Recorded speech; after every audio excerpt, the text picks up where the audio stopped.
Funhouse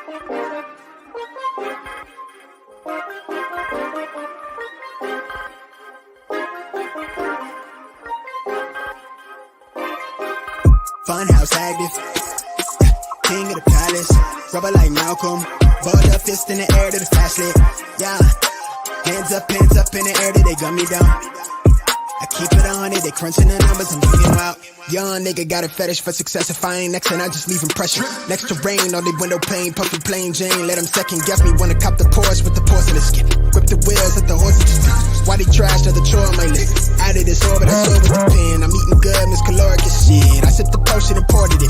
I on the tide when she poured it. Opportunity knock at the door, then I grin. They rush for the doors and they open like this. Pin stroke, game cold as the fridge. Sound wave for like more than the clicks. Cowabunga, search the world for my shit. Ayy. Been gritty, don't pity, they full thing with me, been real, fuck trending, I'm hype, I'm litty, been this since scrimmage, don't play game with me, I volley these hits like I play tennis, I drink this shit, now I live it, don't pity, I live here at the top of the titty, said I run this shit, how I try to with the pistol while they flop, with the vision jaw drop, when I spit it off top, little bitch, really need 7 figures catch the fade when they chip me, bet I count it down to the penny wave, ay, heavy is all on my mind, I gotta make that edit, wait, bet I might spark that wildfire, rebel, when I breach, funhouse active, yeah, king of the palace, rubber like Malcolm, balled up fist in the air to the flashlight, yeah, hands up in the air till they gun me down, I keep it on it, they crunching the numbers, I'm bringing out, funhouse active, yeah, king of the palace, rubber like Malcolm, balled up fist in the air to the flashlight, yeah, hands up in the air till they gun me down, I keep it on it, they crunching the numbers, I'm bringing out, I just might crash it, really I'm passing, running for the mileage. You catch me, I just want passion, love attraction, let me live that shit, I just might crash it, really I'm passing, running from the madness, you catch me, I just want passion, love attraction, let me live that shit.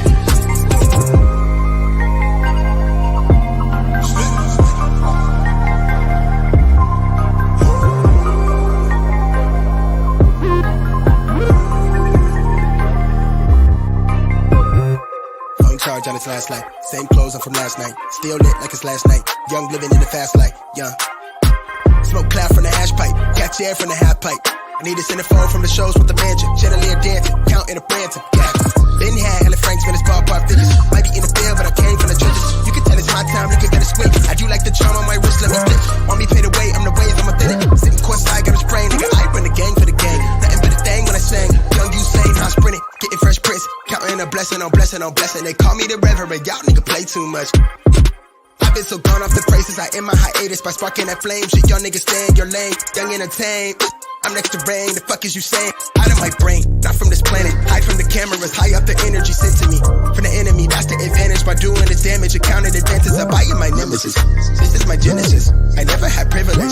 They took our innocence, but fuck that, I'm young and I'm wild, going ignorant like funhouse active, king of the palace, rubber like Malcolm, balled up fist in the air to the flashlight, yeah, hands up in the air till they gun me down. I keep it on it, they crunching the numbers, I'm bringing out. Funhouse active, king of the palace, rubber like Malcolm, balled up fist in the air to the flashlight, yeah, hands up in the air till they gun me down. I keep it on it, they crunching the numbers, I'm bringing out. Funhouse active.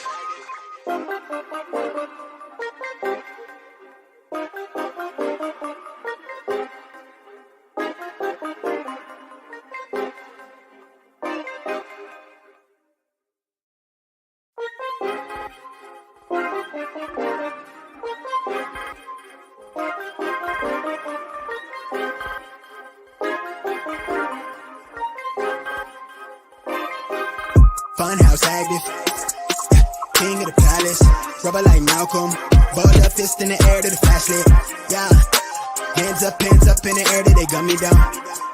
I keep it on it, they crunching the numbers, I'm bringing out. Young nigga got a fetish for success, if I ain't next and I just leave impression. Next to rain on the window pane, puffy plain Jane, let them second guess me, wanna cop the Porsche with the porcelain skin. Grip the wheels, let the horses just why they trash another chore on my list. Added this orbit, I saw with the pen. I'm eating good, Miss Caloric as shit. I sipped the potion and poured it. I on the tide when she poured it. Opportunity knock at the door, then I grin. They rush for the doors and they open like this. Pin stroke, game cold as the fridge. Sound wave What is going on, everybody? It is your boy Chase, aka CR Media, and we are live here for another episode 24 of Bad Booking. 2 weeks in a row, man. Let's keep this going, man. I'm joined by my good friend, my co-host, Mark, Pro Wrestling Kingpin. Mark, how are you doing this evening, sir? I'm fantastic, my guy. How you doing? I am doing good as well. Let's get the ticker talk pulled up. Let's turn that volume all the way down. Hit accept. There you go. Make sure you show your face. Agreed. It's gonna be yeah, there we go. Volume down. Can everybody see me? There we go. All right. D- Do this.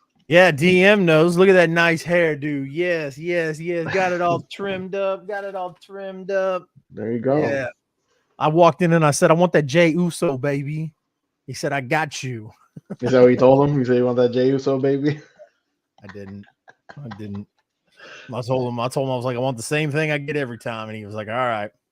Well, same thing I've been getting lately. So it has been a little different.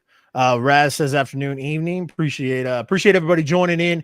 Guys, if you are watching whether you are watching on YouTube or Facebook, obviously if you're watching on Mark's Twitch, this wouldn't apply, but if you're watching on Facebook or YouTube, make sure you hit the thumbs up button or the like button. It helps the algorithm know that you like watching the show, so hopefully it'll push the show out to other people who like watching it.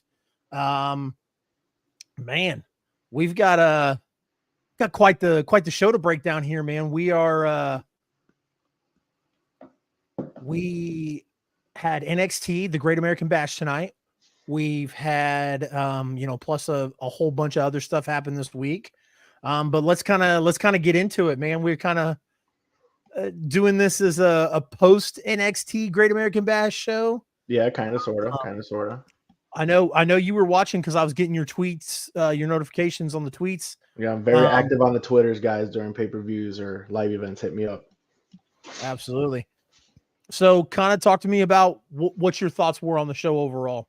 I thought the show was great overall. It was actually pretty fast paced. I mean, especially watching AEW pay-per-views. This is not a dig at AEW pay-per-views whatsoever. I love AEW pay-per-views, but I felt like it had a nice flow to it. Each match I was pretty engaged.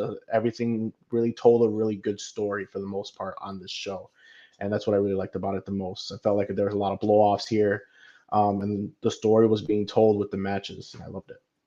Yeah. NXT has done a good job since Sean took over, obviously since Hunter took over overall, to kind of give us back that black and gold feel, like maybe not so much bringing in like independent people, across the indies, but kind of giving us that lay it all out on the line in the ring, putting on great shows overall with great matches. It feels like NXT has gotten back to that. And dude, I can't complain at all. I wish the Great American Bash would be used as a WWE pay-per-view or premium live event, not NXT, but that's fine. The only thing I would say about NXT using it is because NXT was kind of Dusty's, stomping grounds. Dusty kind of planted a lot of roots in NXT. That it makes sense that NXT would have the Great American Bash since it's a Dusty creation. Now that's fine. I did love about the stage. I don't know if you've noticed or not, which I've also loved about NXT's premium live events is NXT has started going to their own stages.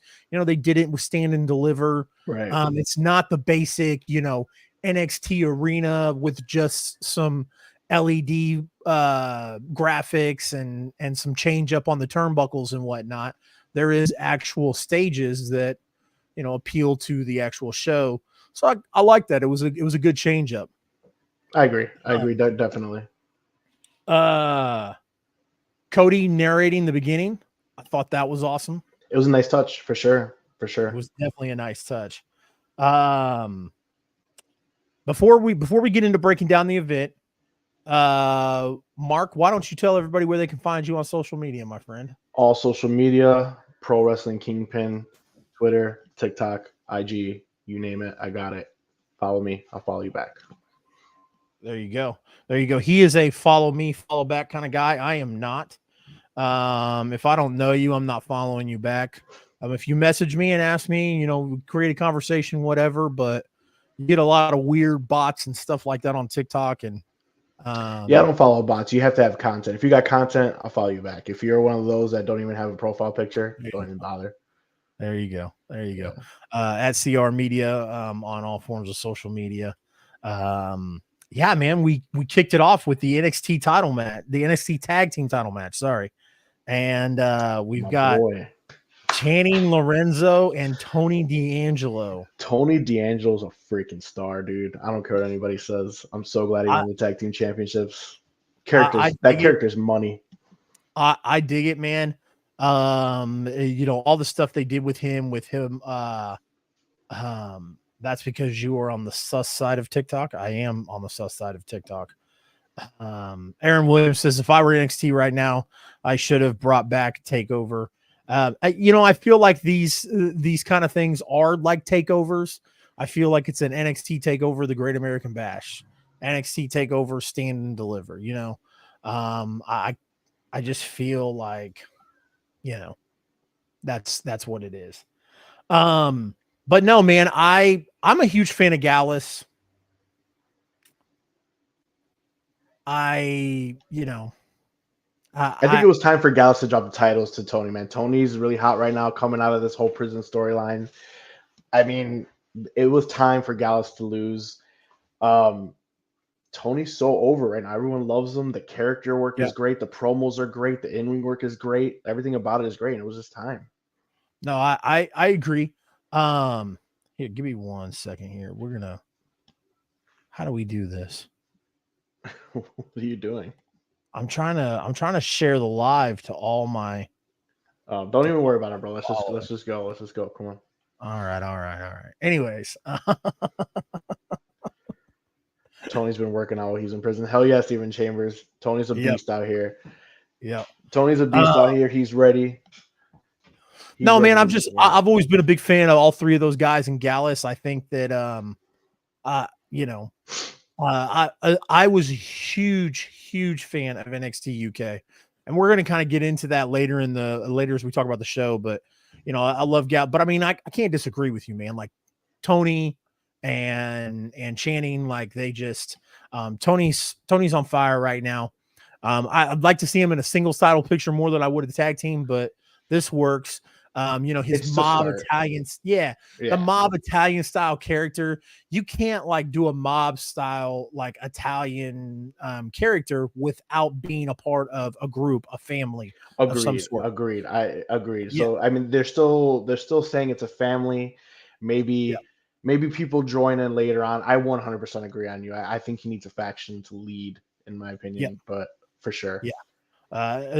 So the next match, we got the weapons match, and this was, I mean, the tag team match was really good. It got a lot of great moments in it, but then like the women's match happened in this hardcore match between Blair Davenport and Roxanne Perez, and I enjoyed this one as well, man.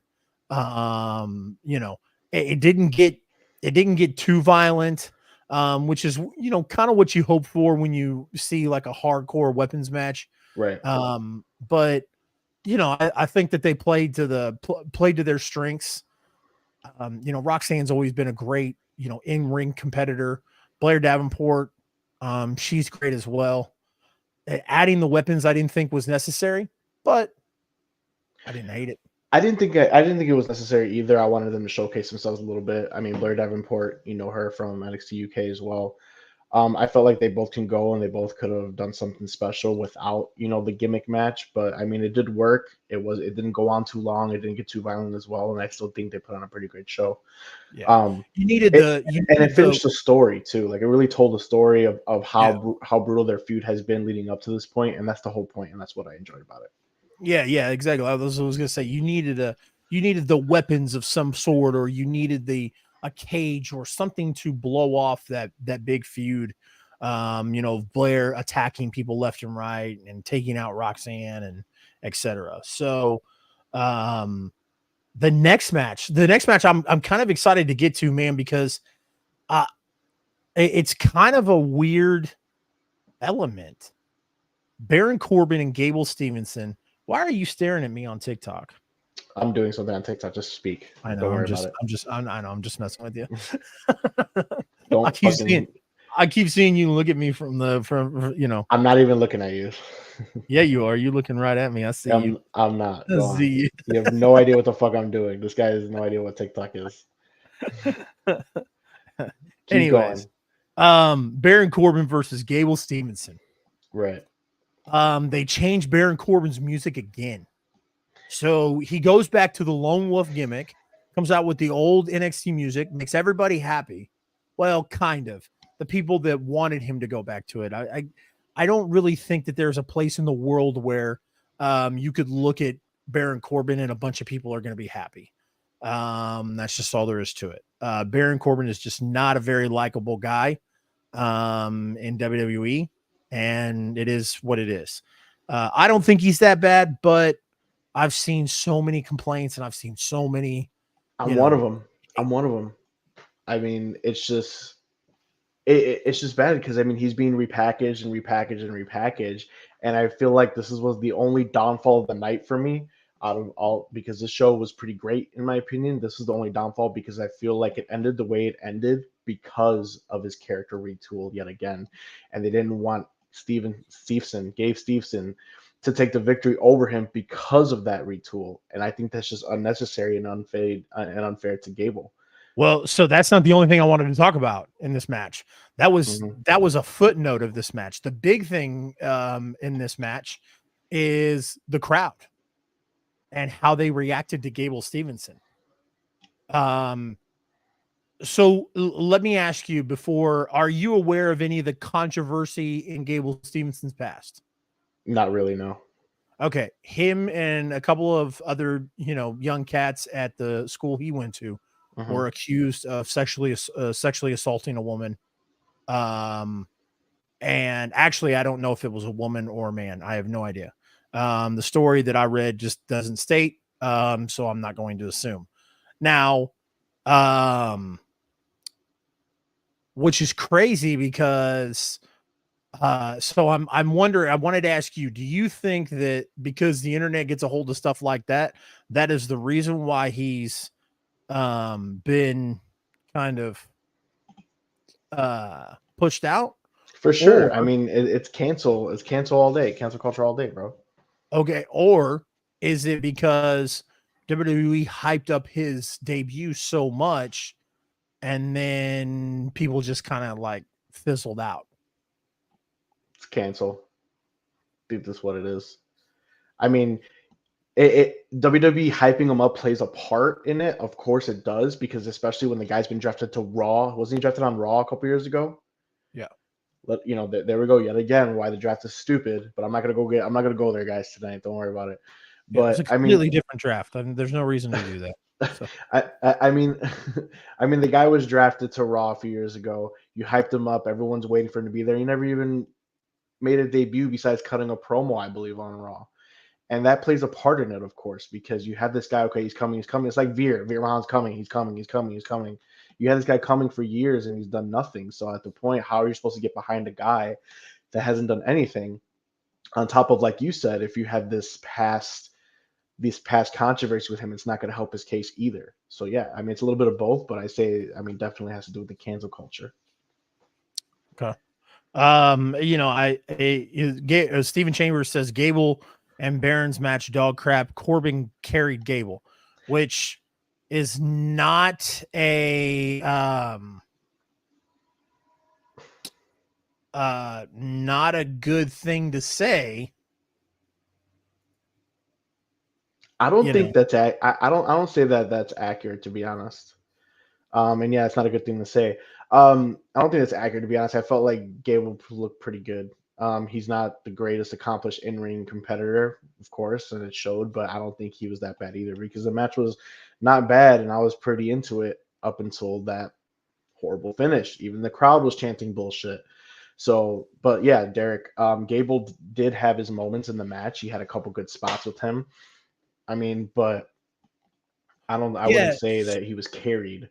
So and this is this is what I'll say about this, and then we can move on because I don't want to spend all night talking about NXT, but especially about this match.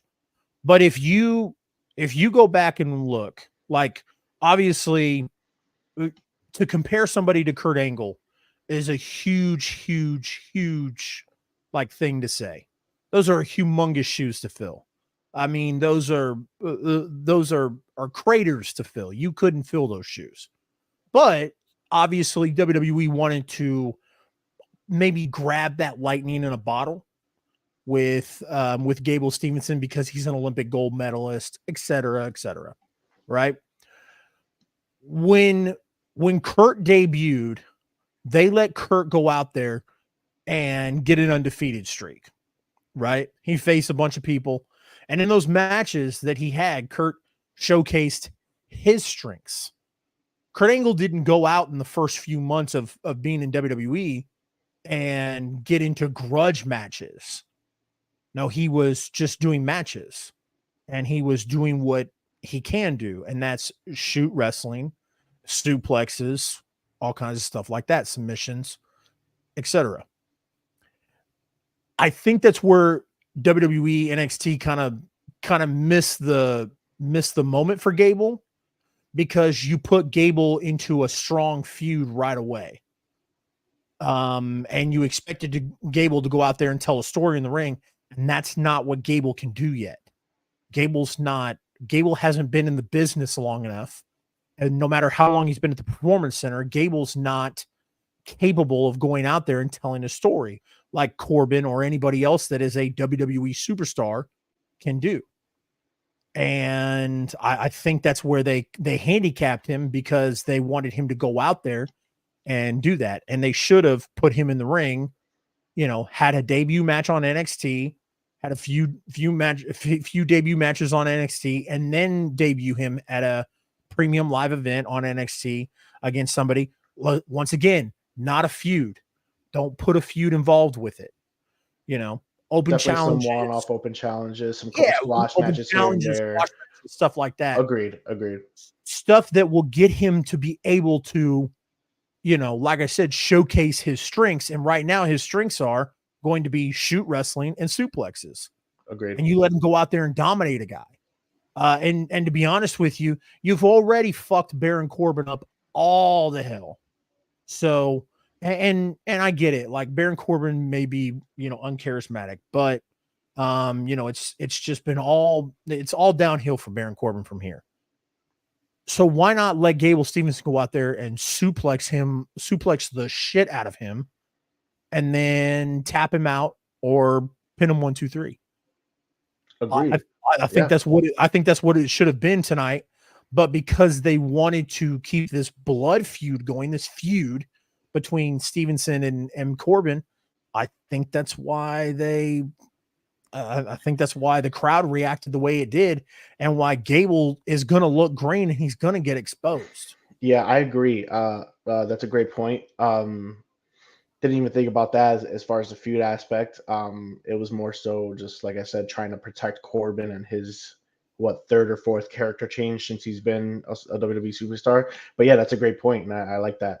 And you're absolutely right. He will get exposed because he's in now an established feud with an established WWE superstar that will expose him, and that's not a good way, especially when we've been waiting for this guy for years. So it definitely was not the move, for sure. It wasn't. The North American title match between Dom, Wesley, and hey, pay attention to me, fucker. I am paying attention to you. You said who was the third guy? The North American Championship. You got Wesley, Dominic Mysterio, and who? I don't know. Mustafa Ali. That's how that. So before I get started, I'm a huge Mustafa Ali fan. Okay, but I could tell because you totally remembered him. But a huge Wesley fan. This match was decent, man, but it just wasn't. I felt like they could have done more. And can we talk really quick about? I have heard from multiple people. There's a guy called Sour Graps, Alex Pulaski. He does Fightful. He does a lot of post shows for Fightful. One of which he always does the NXT Fightful post show with Kate Elizabeth. And dude, for people to come up with this notion or this idea that Dominic is so horrible that he shouldn't even have a job is absolutely mind-boggling. It's asinine, bro. Absolutely mind-boggling. I mean, if like we look at the history of like people that WWE have brought in and tried to push, dude. It's crazy to me. It's crazy to me because the Judgment Day is so over. It's the best thing going to be going forward right now, especially if the Bloodline story ends at SummerSlam. This is what we're going to get. This is going to be the featured faction, and this is the one that's going to be featured. I think Dominic holds that NXT championship, that NXT North American championship for quite a long time for them to go across all these shows, especially with Priest still holding that Money in the Bank as well. So they could have, like Raz says, Dom has this go away heat, whatever you want to kiss, and everyone wants to hate on him, but the guy is doing great work. Like I said, we talked about the booze last week and everything, but the guy's doing great work. The whole Judgment Day story overall is one of the best things in pro wrestling right now. And for him to say he shouldn't have a job and needs to go away, this and that, and a third, he can go. He puts on great matches and he tells a great story. He knows how to work. Yeah, that's what it is. I'm not 100%. I wasn't 100% confident in like his mic ability or anything like that. But I mean, if you let Rhea be his mouthpiece and he just says stupid stuff to get under your skin here or there, I think it's great. Gold. It's gold. Yeah. That they're pairing together. It just works beautifully right now. Yeah.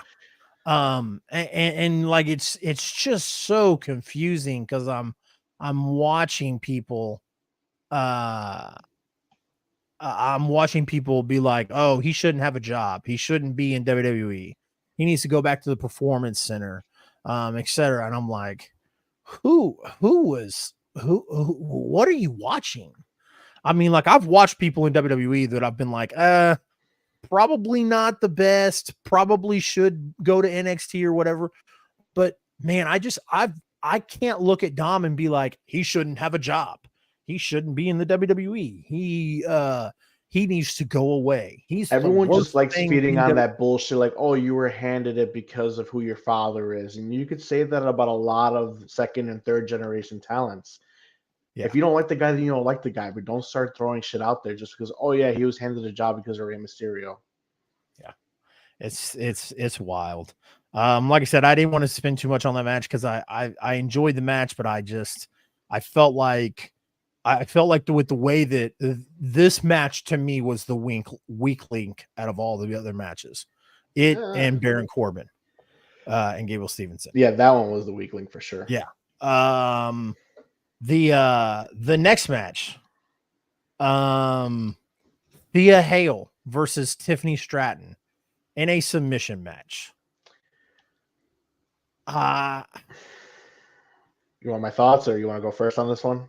I'll go first because I'm so like I said, I believe I still think this was a great match for both of them. One of them is still really green, and my opinion on that is Tiffany Stratton. Not a big deal. I mean, like I said, both of them girls went out and killed it. Tiffany's terrible Boston Crab, I don't know what the deal was. She couldn't keep it in. She couldn't, stand up, or she couldn't like stay set down on it. I still think it was a good match regardless. It just kind of showed both competitors. You can be a negative Nancy and look at it and be like, she couldn't hold in a Boston Crab. Or you can just say, hey man, they both were tired. She used all of her energy for that Boston Crab and barely kept it held in. you know, it is what you make it. Like I said, I still, the other two matches that I talked about, that triple threat match and the Baron Corbin match, I still put this match over those two. Yeah, I really enjoyed this match. Like I said, it was just another match that was telling a story. Even though I felt like the submission match was kind of unnecessary, but it went along with the story where Thea Hale had her tapped out, and that's what I enjoyed about it. Another positive note is that Hale is 19 years old. Stratton is 24 years old, which is huge. They're both essentially main eventing the women's for tonight, right? And they Yeah. put on a great show. Now, yeah, one of them is really green. Thea Hale, at being 19 years old, is going to be a fucking star. Yeah. So now the So only thing that so worries, and yeah, really quick, yeah. I want to clarify, when I said one is really green, Oh yeah, it's Stratton. Yeah. and that's what I'm talking about. Yeah. Like Yeah. Stratton is, Yeah. yeah, Stratton was Oh, the green one, and you, like you said, she's 24, and Thea Hale's 19. yeah. I Loud and mean, clear. Trust me, I agree with you. I yeah, agree with you. But she was fine. It was not a terrible match by any means. I really enjoyed the match. I enjoyed the storytelling. The sky's the limit for both of them. Because Stratton, while Green has a fantastic character, we have this whole Barbie girl persona. Obviously, what's the number one movie right now? This freaking Barbie girl bullshit, and she plays, the hot girl bitch to perfection, right? So both of them are going to be great in the future. I think this is a big step for NXT, showcasing those two women here in the future. So that's what it is. And Thea Hale, like she's so over. It wouldn't have shocked me had they would have given her the championship tonight. But obviously, we knew that wasn't going to happen. But I wouldn't have been shocked if they actually did it, and it would have been great. Blair 27, Roxanne 21, yeah, for sure. yeah. I mean, there's NXT's women's division is definitely up there. You're gonna see a lot of these up and comers. It's fantastic right now. all right. The next match, match of the night, hands down. Let me start off by saying, Dragunov was one of the most talented individuals I've ever seen during NXT UK. I started tuning in to NXT UK on a weekly basis. I used to like keep track of it and just kind of watch it here or there, or watch specific matches. But I started watching the full show when Dragunov started like coming onto the scene, and was like, man, this dude. I mean, this dude beat Walter Gunther. And when it happened, nobody batted an eye. Nobody said, man, don't like that. And there's a significant size difference. Like, we're talking about WWE fans. And even with NXT and NXT UK and NXT Black and Gold, you still had your WWE-esque fans that would look at it and go, don't know if I like a little guy like that beating up a big monster like Walter or Gunther or whatever. And nobody said a word. I mean, Dragunov is just an amazing competitor. Goes in the ring and all that stuff. Like, we talk about Kenny Omega and we talk about Will Ospreay, and you watch their matches from Wrestle Kingdom, and they are beating the absolute dog shit out of each other. And you've got Dragunov, who has the same style, but he's not overdoing it. And I can't say enough great things about Dragunov. If he would have won tonight, I wouldn't have been upset at all. I absolutely love Carmelo Hayes as the NXT champion. How long do you think it goes before Carmelo Hayes gets called up to the main roster? It's hard to keep him down there, but the thing is he going to have the same impact while coming up? Where do you see him on the main roster is the issue. Yep. Do you see him as a main event talent right away? Can he cut it as a main event talent in the WWE, main roster mold? Where does he fit in? Yep. Where does Dragunov fit in? Yeah, Dragunov main roster really can see Dragunov help Gunther beat Drew at SummerSlam to join with Imperium. And that wouldn't be bad.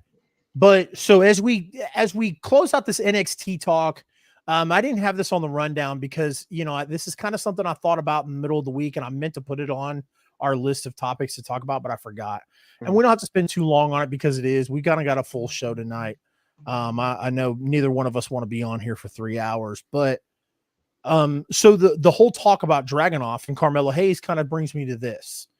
Now let me start off by saying I have been very vocal in the past about Roman Reigns and about the Bloodline story. This is not about the Bloodline story. I love the Bloodline story, but this is going to be about Roman Reigns. Okay. For years, we didn't want, for years, fans, a lot of fans in WWE didn't want your big muscle guy taking over, right? Definitely. Back when Mark, you and I were growing up, it was or as we were getting older and coming into our own, it was John Cena and Edge. And I don't know about you, but I was more of an Edge fan than I was a John Cena fan. I was a big John Cena hater. Oh, I'm a big John Cena hater. Go on. As I got older, and anyways, but that's how it was growing up. I liked Edge. I didn't like Cena. Because Cena was the big muscle guy that Vince loved, and oh man, it's such good shit. And he embodies WWE and what it's about, and blah blah blah. And then we get the Shield, they debut. And while fans like us were like, I really love CM Punk, Seth Rollins, Dean Ambrose, not a real big fan of this Roman Reigns guy. But Vince loved the Roman Reigns guy. Why? Because he's a big guy. Oh, he's so awesome. And he embodies everything that WWE is. Right?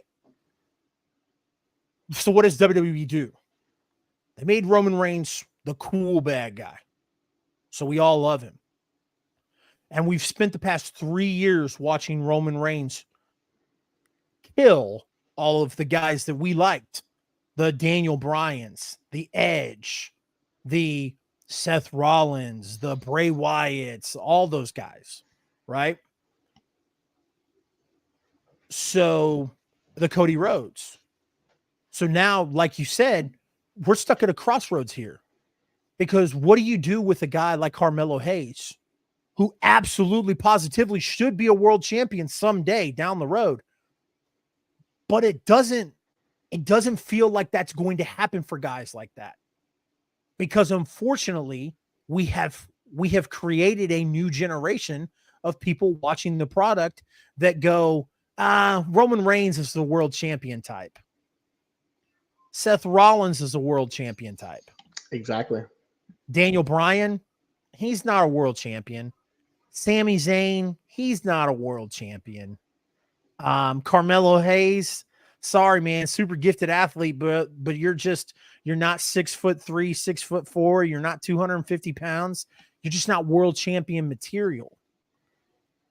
And I like that's kind of a worry of mine coming out of this fantastic show that NXT put on. You look at guys like Dragunov, and when Dragunov goes up to the main roster and becomes a WWE superstar, unfortunately, I just don't see the company looking at Dragunov and going, yeah, you're going to beat Walter on WWE just like you beat him in NXT UK a few years ago. Yeah, Carmelo Hayes, we're definitely going to have you beat a guy like Roman Reigns or, Braun Breaker on the main roster, because yes, it's not believable. And that's what's crazy now is now we have put these gigantic, larger than life personalities like Roman Reigns, Braun Strowman, Hulk Hogan, John Cena on these pedestals now to where it's not realistic. If guys like we're back now in that 80s, early 90s mindset where it's not realistic if those guys don't win. I mean, that's what it is, unfortunately, and I 100% Yeah. agree with you, which is my fear. Let me tell you something right here, or let me ask you. I'm sorry. Let me ask you something real quick before we keep harping on this. So Adam Cole, Yep. NXT, right? Had Yep. one of the best factions NXT's ever seen. One of his reasons for leaving is because where did he fall on the main roster if he were to get called up? Butch. Guys like Carmelo Hayes, guys like Adam Cole could flourish in the other company because in that other company, they don't see the 6'5", 250-pound guy as the only type of world champion. WWE has had this world championship mold forever. Now you have the occasional guys that break through. Daniel Bryan broke through and he was champion, but he was always considered what did they call him? The B plus player, right? Yeah. He would never be that guy to lead the company, right? And Yeah. unfortunately, as much as we all love Carmelo Hayes, because Carmelo Hayes is a fucking superstar. Yeah. I don't know where he falls in the main Yeah. roster, except I being in a agree. faction, like who's trying to create the new Hurt Business, maybe. Yeah. But other than that, it's like mid-card duties. Ricochet, another guy, super talented, but he's in the biggest storyline he's had, and it's with a social media star. Yeah. It's, Yeah. I agree. The only thing I would counter to Ricochet and the Logan Paul thing, which we can talk about when we talk about SummerSlam, but the only thing I'll add to that is look what's happened with Bad Bunny and look what he did with Damian Priest. And look at where Priest is now. So I don't know. But I just like that was my thing. I thought about that in the middle of the week as I thought we have been groomed now, or the majority of people that watch WWE have been groomed now to where if a guy like Carmelo Hayes got called up next month and he stood in the middle of the ring with Roman Reigns, everybody would laugh and everybody would go, he's not going to beat Roman Reigns. That guy, if Dragunov stood in the middle of the ring with Roman Reigns next month, everybody would laugh and go, Dragunov's not beating Roman Reigns. And like I said, that's my huge fear going forward is we've created these larger than life land monsters, like Hulk Hogan, like John Cena, like, all those guys, those, Vince guys, that people look at it and go, it's not believable. Of course it's not. It sucks. Look at Butch. Yes, agreed.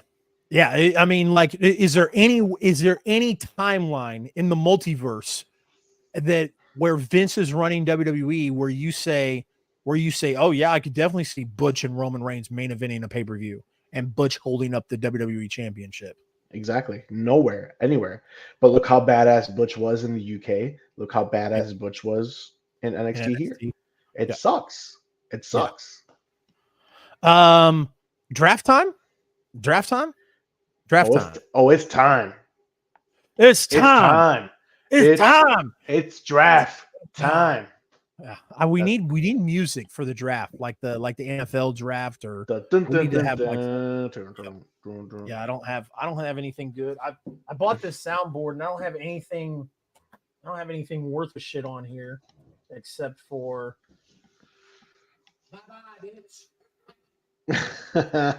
stupid.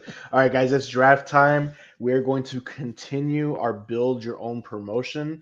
Let's go over the rules real quick before we go. Do me a favor. Go over the rules real quick, and then if you wouldn't mind, just do a super quick recap of what we did last week. Yeah, I got you. Hold on, give me a second. I pulled it up. All right, yeah. So let me give over the rules. So Chase and I are drafting our own promotions because he wants to be lame. We're drafting only current superstars. We are drafting current superstars. They have to be currently active. So that's what we did. So part of the rules is if you draft a person or team, one, obviously the other person cannot use that or those people from that team in any future divisions that we draft. Two, if we say we draft some type of faction, that person can only stay in like a faction division or a tag team division. They cannot be used in a heavyweight division or anything further. So quick recap, we drafted tag teams last week. Once again, it's just current. So Chase drafted FTR, the Acclaimed, Bullet Club Gold, which is kind of a big one. The Young Bucks and the Street Profits. I drafted the Usos, the Motor City Machine Guns, Bullet Club from Impact, which would be Chris Bay and Ace Austin. Kevin Owens and Sami Zayn, remember where that comes in. Those can't be used in any further future divisions. And the Guns, Colton and what's the other gun's name? I'm blanking out. We're gonna call him the other Gun, but the Gun Club. Yeah, All right, Billy brother, Gunn's kid. I'm blanking out right now. Colton and Austin Gunn, I believe. Yeah, it's Colton and Austin, but I There just you call go. them the Gun Club. All You're right. doing too So much. today, our newest division, we will be kind of taking it back. It's a division that I feel like Chase and I will have pretty fun with. Everyone loved the 24/7 rules, right? No, we didn't. But we loved it on the Hardcore Championship. So we're going with the Hardcore division. So we're going to draft what wrestlers we feel like could round out a good Hardcore division. Agreed. Sound good? Yep, you go first. I went first last week, so that's why I'm saying you go first. Did you go first last week? Yep. Okay, hold on. Let me set up this real quick. Hardcore. All right, so I am going to draft the king of the death match, the indie god, the guy who shows up with WWE championships and other promotions. You got to be fucking kidding me. Do we know who we're drafting, guys? Someone name it right now. Zack Ryder, Matt Cardona. We are going with Matt Cardona, number 1 overall. That is so stupid. I should punch you in the dick for that. Why are you mad? Because it's stupid. Are you going to pick him in a world championship division? No. I might. Not anymore. I know. I know. Well, that's perfectly fine. Because we haven't done a women's division, right? We did a women's division when we had like all of us. Yeah, we'll get there. We're gonna redo the women's division. Good. So for my first my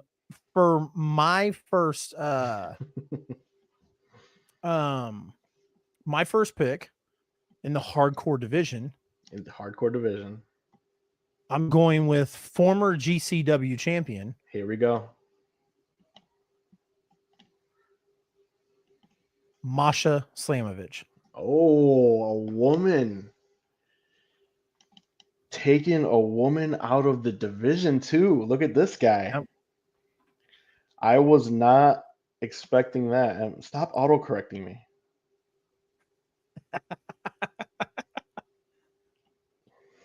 I'm a bitch, whatever. Sorry. So Masha Slamovich, Chase's number one. Gotcha. I was not expecting that. And you calling me stupid. All right, so that's a great pick. Former GCW champion. GCW. I think I said that. Anyway. I am going to go with a personal favorite. I feel like he needs to be pushed in some capacity somewhere, but I think he would flourish in this division. We're gonna go the Mad King, Eddie Kingston. Okay. I could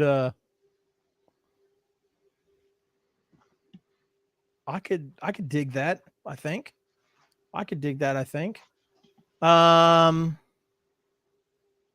I guess since I took Masha Slamovich, I think my next pick would have to be Jon Moxley. Oh, that's another big name, guys. Wow, Jon Moxley in a hardcore division. I thought about it, but I thought, I could put him up there, but I guess he won't be main eventing in Chase's promotion. That is correct. Jon Moxley. Chambers said my next pick. I love his work in Impact, and I'm gonna go with Sami Callihan.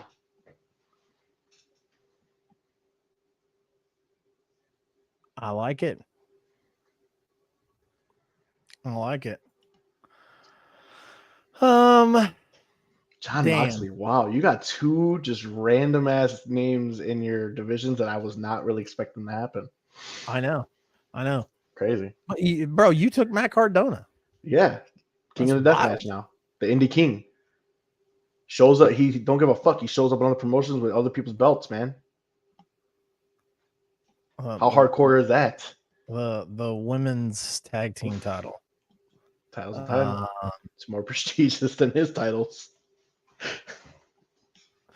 Heard that. Wish I didn't, but I did. Wish I didn't, but I did. Gosh, dude. Hardcore wrestlers. And it has to be active, as I've stated. And so no picking Mick Foley or anything like that. They don't necessarily have to be.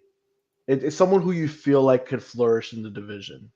Yeah. You know? Obviously, like I said, I'm not picking that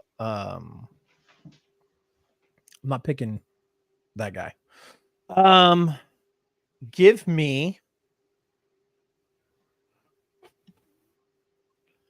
I don't want to keep picking GCW guys, even though like GCW is like the modern day ECW with the hardcore and the death matches. I don't want to keep picking GCW guys, but It is. I think it would be wrong if one of us didn't take the Murder Death King, Nick Gage. So that was the next pick. I'm not a big Nick Gage fan. You know, he was just going to go on there just because the division was being built, not because I'm a big fan. I am a fan of a lot of indie guys, though, which I might surprise you because a lot of things I've been watching lately. So we'll see on my later picks. Shut up, you what? penis. I love indie. I'm a big indie fan, so that might surprise you because I might pick some indie guys. Is that how I sound? Yes, that is exactly how you sound. Oh, dude, that's amazing. You should go back and listen to this and listen to you talk and then listen to me do my impression. Dude, it's fucking it's spot on, bro. You have no idea. It's crazy. Oh my god. I hate you. All right. Fuck you. Was that my fourth pick? That was my fourth pick, wasn't it? That was your third pick. So real quick recap. Yeah. You got Masha Slamovich, John Moxley, and Nick Gage. I got Matt Cardona, Eddie Kingston, and Sami Callihan. Okay. My bad. Pay attention. Pay attention. Thank you. Thank you. Appreciate it. Truth be told, Nick Gage was my next pick. I'm gonna go John Murdoch. John Wayne Murdoch is a damn good choice. That is my one surprise. I've been watching a lot of YouTube on him. I'm gonna be honest with you guys. I'm not a big indie guy, but this is a guy that people send me all the time. So I'm kind of a decent fan. But like I said, I don't really watch all these other shows, but definitely fits my division right now. Because Chase is gonna give me shit for my last pick. I can tell you that one right now. Are you sure about that? I guarantee it. Are you sure about that? Yep, you're gonna give me a lot of shit for my last pick. Okay. Well, my pick, again, didn't want to keep up with the, but I mean, if in today's world, if you're building a hardcore division, the best place to look would be GCW. I mean, that's just how it is, right? So, I'm going with the bad boy, Joey Janela. That's my next pick. Bro, stay out of my stuff. Me? Sorry. My dog is in here knocking shit over. Oh. Damn it, Chambers. Oh my god. My last pick. We're going with a little bit of nostalgia, and he's currently active. We're going with the Gore, Rhino. Round off the hardcore division. Damn you, Chambers. Okay. Well, I have a bunch that I could choose from for my last pick. I could go Make it fun. I could go Blake Christian. I could go Effie. I could go any of those guys from GCW, and Loco Gringo, anybody. I could even choose Maki Ito, but That would be that's a good one, but Rhino's better. Go ahead. but I'm not going to. Instead, what I'm going to do is I'm going to pull another one out of my bag of tricks. Okay. And the reason why is because I feel like, as far as mainstream wrestling goes, this individual has embodied hardcore wrestling his entire career. Even though he's a dark horse when people think of hardcore wrestling.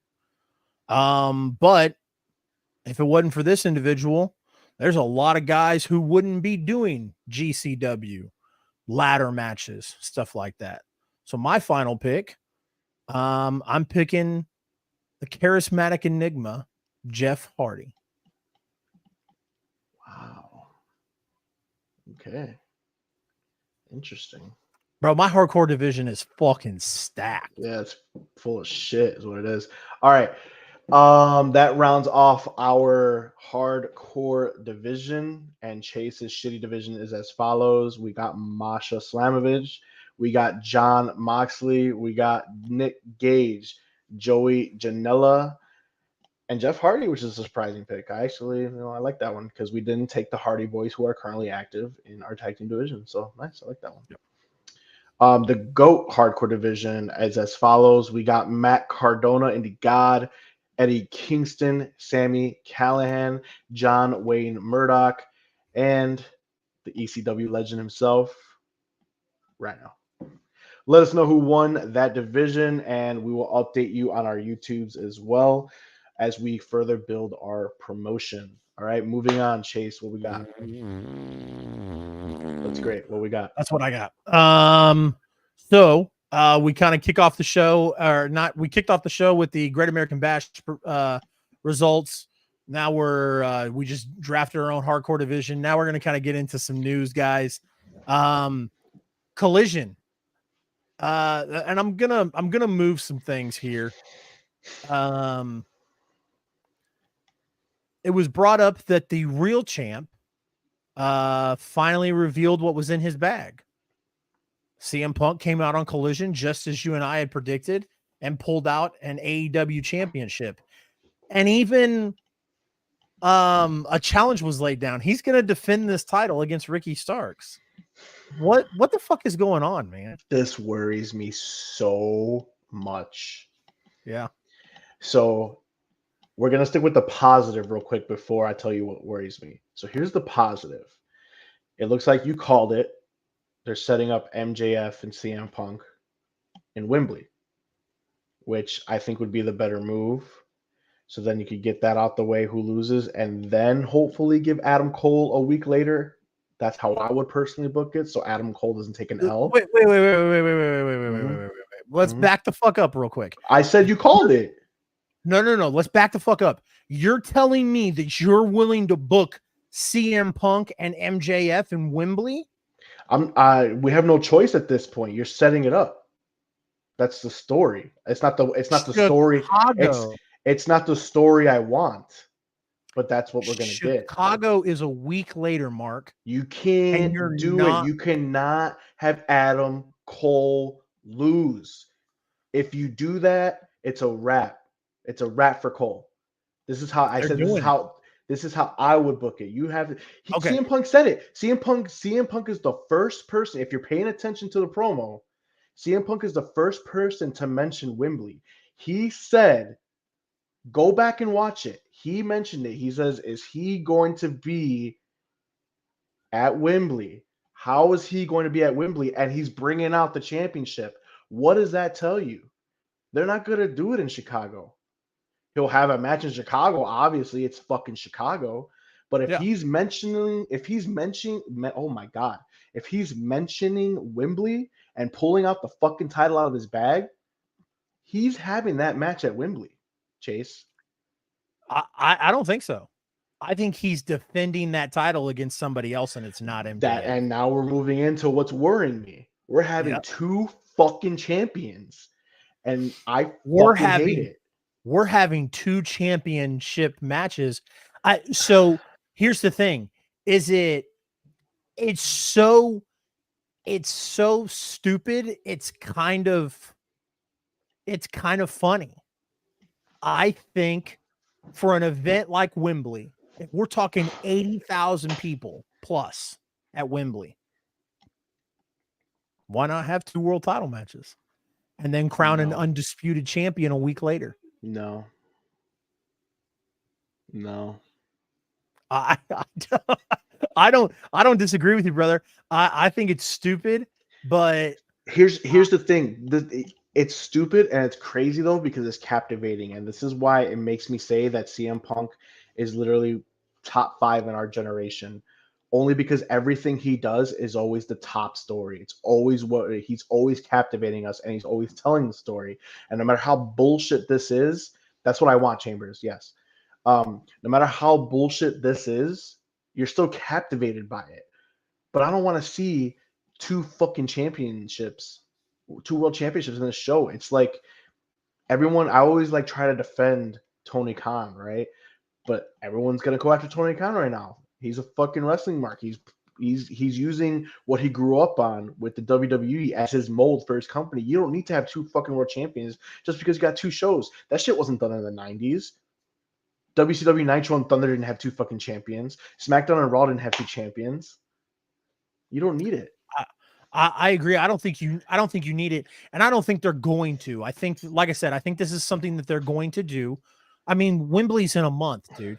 I mean, Yeah. we're at the end of July. This is the last day of July, and well, it's either there's one more day, so we're the second to last day of July, and Wembley is in less than a month, and All Out is in a little over a month.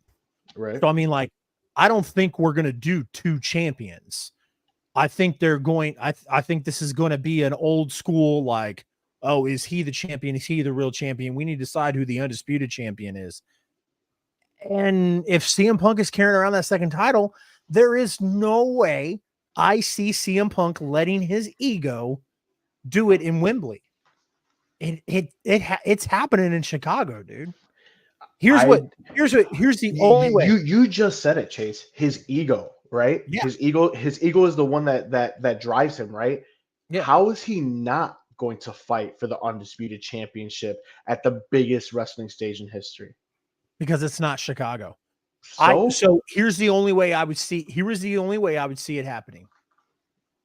Steven Chambers just had my other second thought. If Punk would get the winner, right? We get MJF and Adam Cole at Wembley, and CM Punk versus somebody else at Wembley. And then those 2 would fight at All Out for the undisputed champion. Okay. Or you get match 1 where MJF wins. And then you get match 2 a week later where CM Punk wins. And they literally wash and repeat the story with Moxley, where Moxley won, and then 2 weeks later Punk won it back. I don't know. It just irritates me because where does Adam Cole fall in all this? Is it just basically an auto L for Adam Cole at this point? Yes. Like I said, it was. It's terrible. It is. It's stupid. I mean, but add Adam Cole to the length of wasted talent on that roster. Isaiah Swerve Scott, Keith Lee. Remember, Tony Khan called Keith Lee the biggest free agent signing in AEW's history at the time. And what has Keith Lee done since he got to AEW? Nothing. He shaved. I saw him at work the other day. Who was that picture you sent me? Aren't you a baseball fan? That's Pedro Martinez, my guy. I couldn't. That does not look like Pedro Martinez. Yeah, because he's fat and old and he's 50. Okay. Bro, I was like, I meant to text you and be like, who I'm is sorry. You know what? That's my bad. You want to know why? Because no one gives a fuck about Kansas City Royal baseball. That's my bad. No one cares. That's why he's not really a real baseball fan around here. So, bro, we won a World Series before the Cubbies. All right. Technically, you didn't. Technically, we did. Technically, you did. 1908, buddy. You weren't even. Nope, I don't want to hear it. You said You you weren't want a even World Series before the Cubbies. you This weren't is a even wrestling stain show. on your. We'll save this for our next show where we'll You talk weren't about even a baseball. stain on your Let's go. dad's bed Let's sheets go. Let's in go. 1908. This is a wrestling show. Anyways, dude, I'm just like I see the writing on the wall. The writing Fuck on the the Reds. wall is as follows: Punk is going to win the title, or MJF is going to win the title. There is no room for Adam Cole in this story that is being told of two champions. This is terrible. This The is terrible. only thing, This is terrible because I think it's time for MJF to lose, and Adam Cole should take the reins. the only thing I could see is Cole costing MJF the championship. Okay. And so here's what's funny about that. You know, they've played up MJF to be like this super big baby face with Adam Cole now.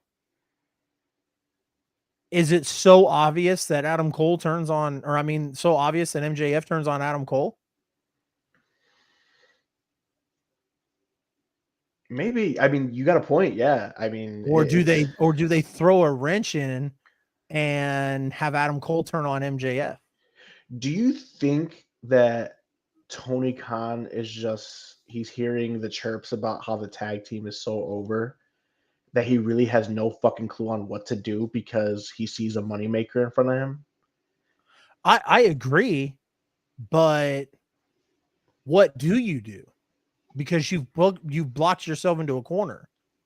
Now, are you really going to try and turn MJF babyface for the third time in 2 years and let that work? Maybe he's so into this Or better than you baby tag team where now the writing's on the wall that CM Punk will become the undisputed champion, and then they'll just have these guys running the tag team for a while until they decide to turn on each other. I think you're wishful thinking. It's adorable, but I mean, I don't know at this point. yeah.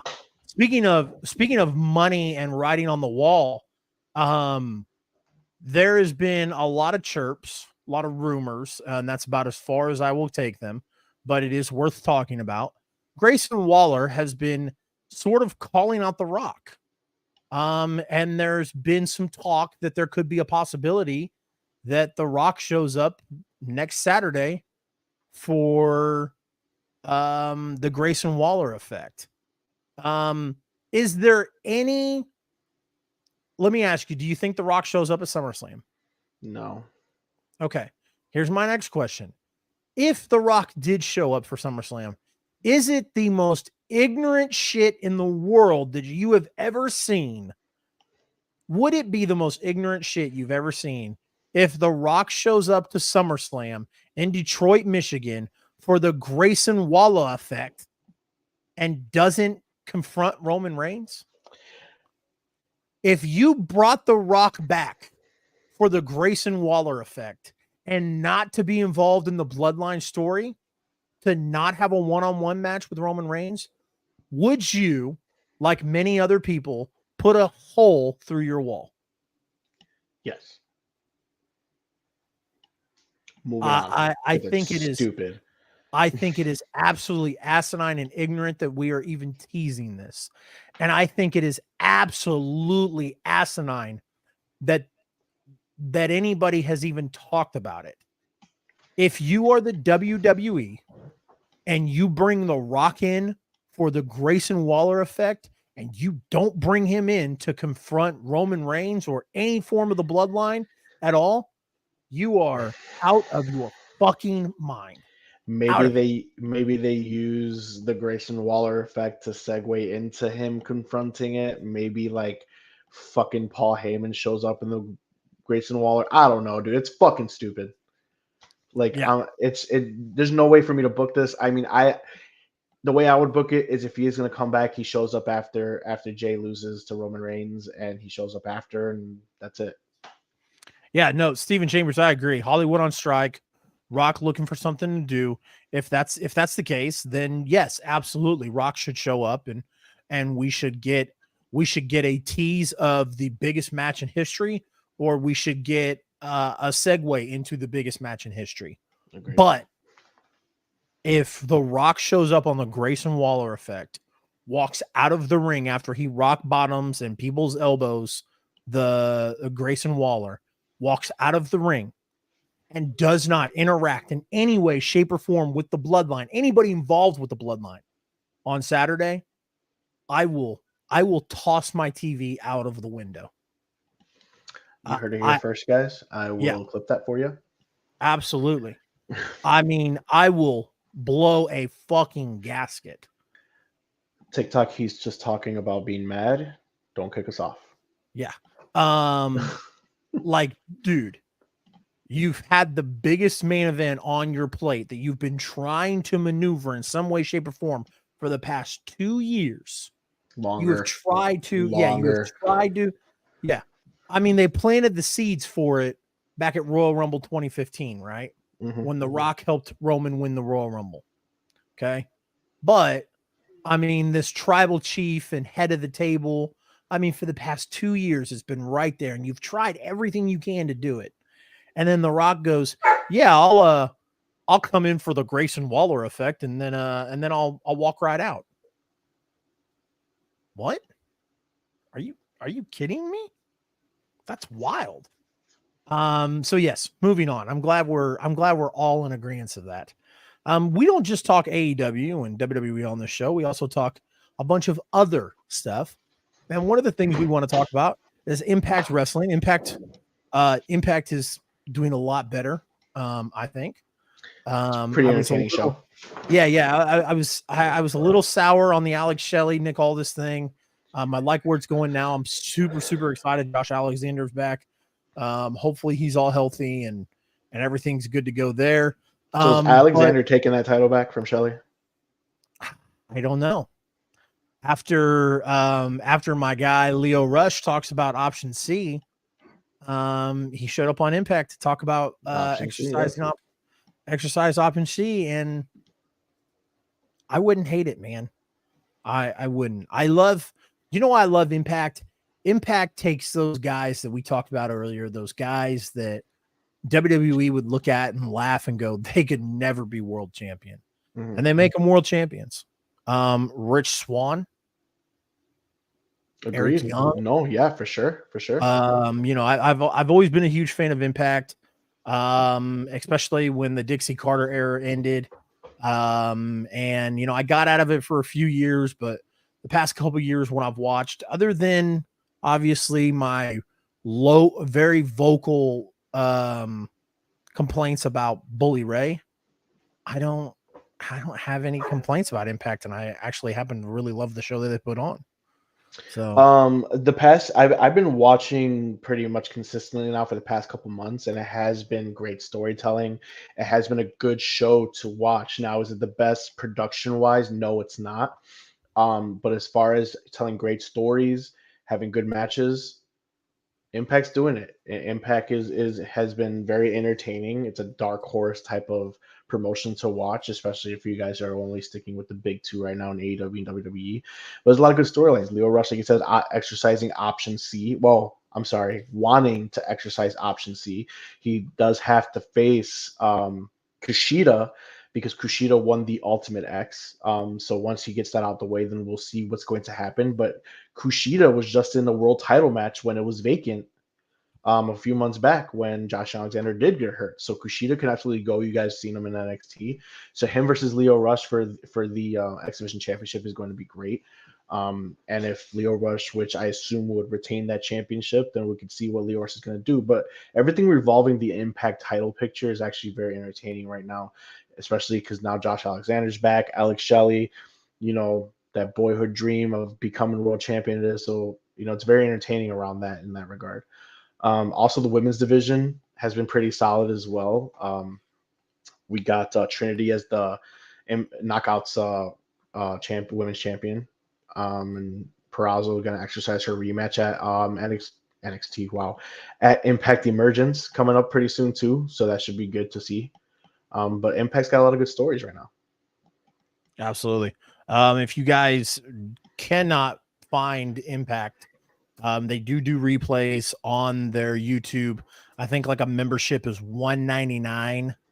or it might be they have different tiers of memberships, but one of the tiers of memberships on their YouTube allow you to watch Impact after it's it might be live or it might be after it happened. Either way, you can watch it, or you can watch it on Access TV if you have that. So Yeah. it's your Chambers, man yes.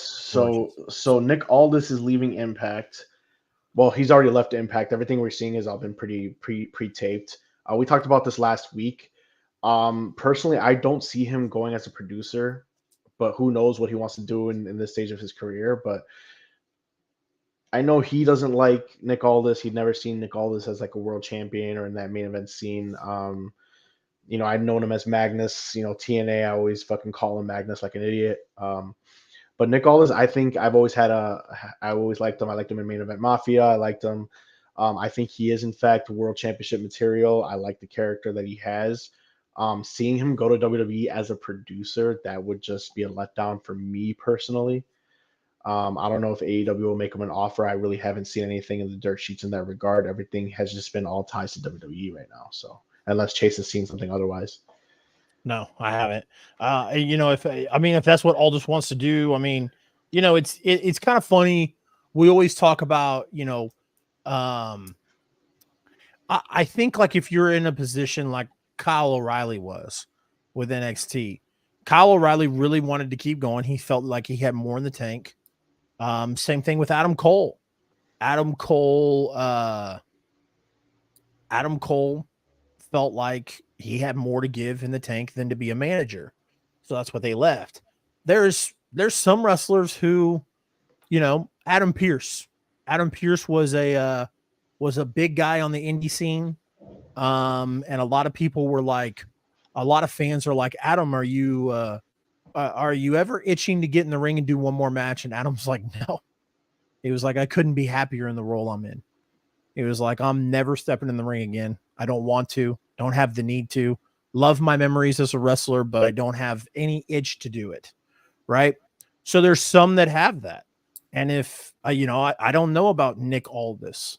Maybe if WWE reached out to Nick Aldis and they're like, hey, we're going to offer you a contract here that's around or well more than what you're making working indies and working with TNA or whoever as a producer, kind of, if he feels like he's had a worthy career and he's done and that's what he wants to do, then all the more power to him, man.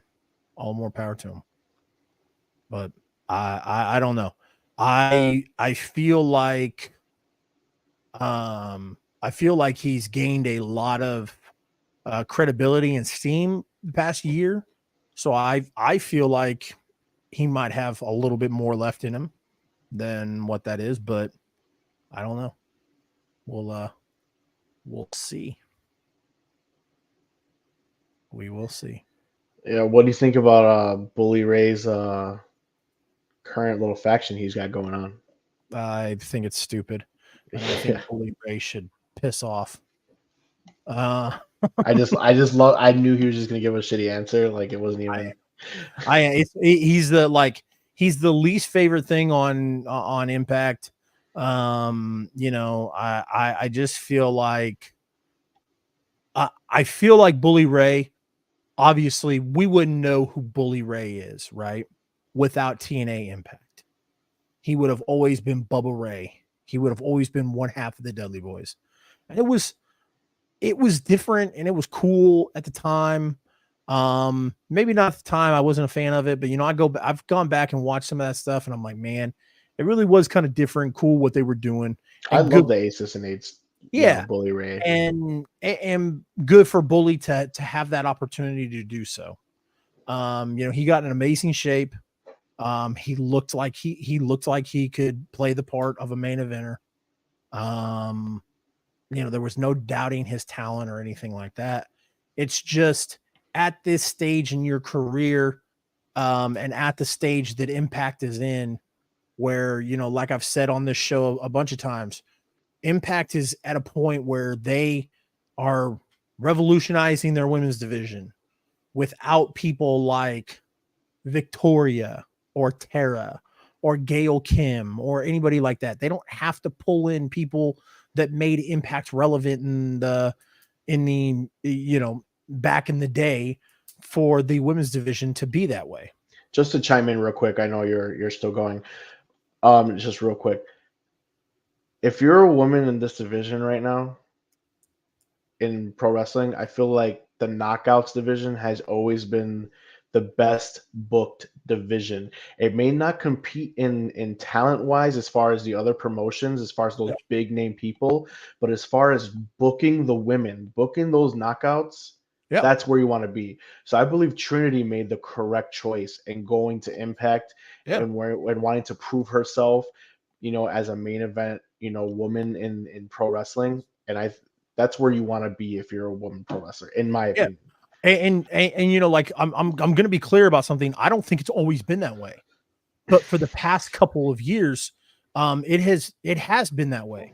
Where yes, they don't have the talent, they don't have the plethora of talent in Impact that WWE has, not by a long shot. They don't even have the best talent, or they don't even have better talent than AEW does.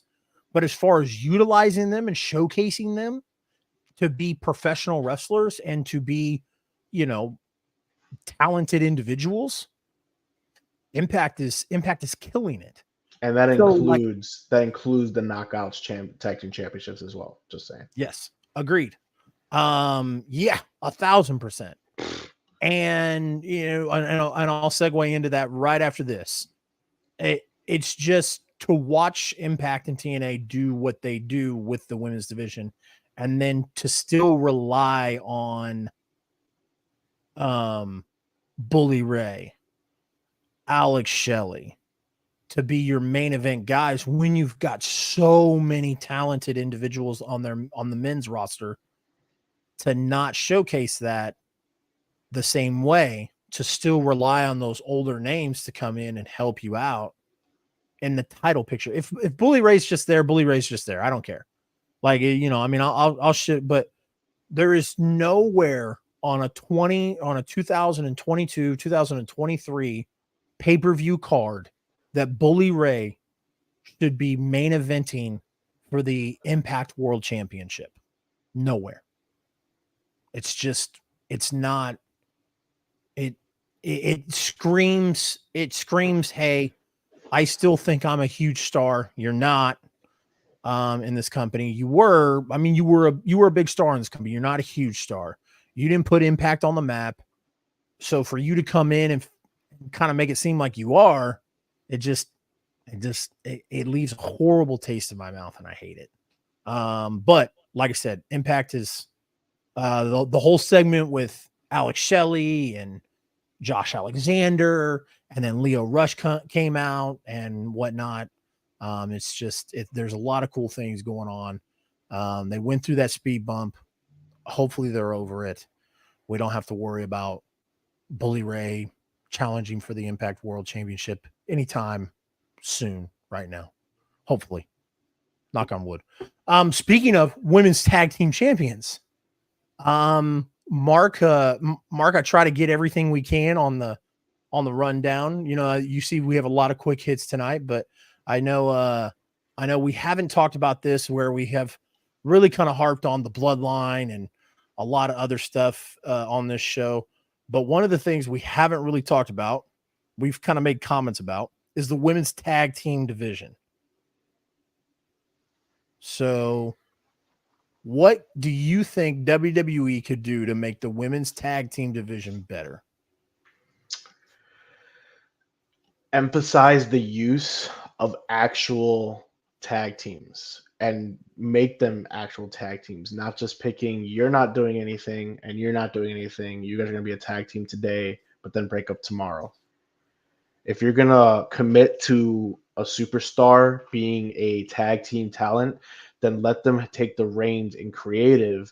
Give them a team name, little things like that make an effort, not just be like, oh, coming out is Shayna Baszler and Ronda Rousey.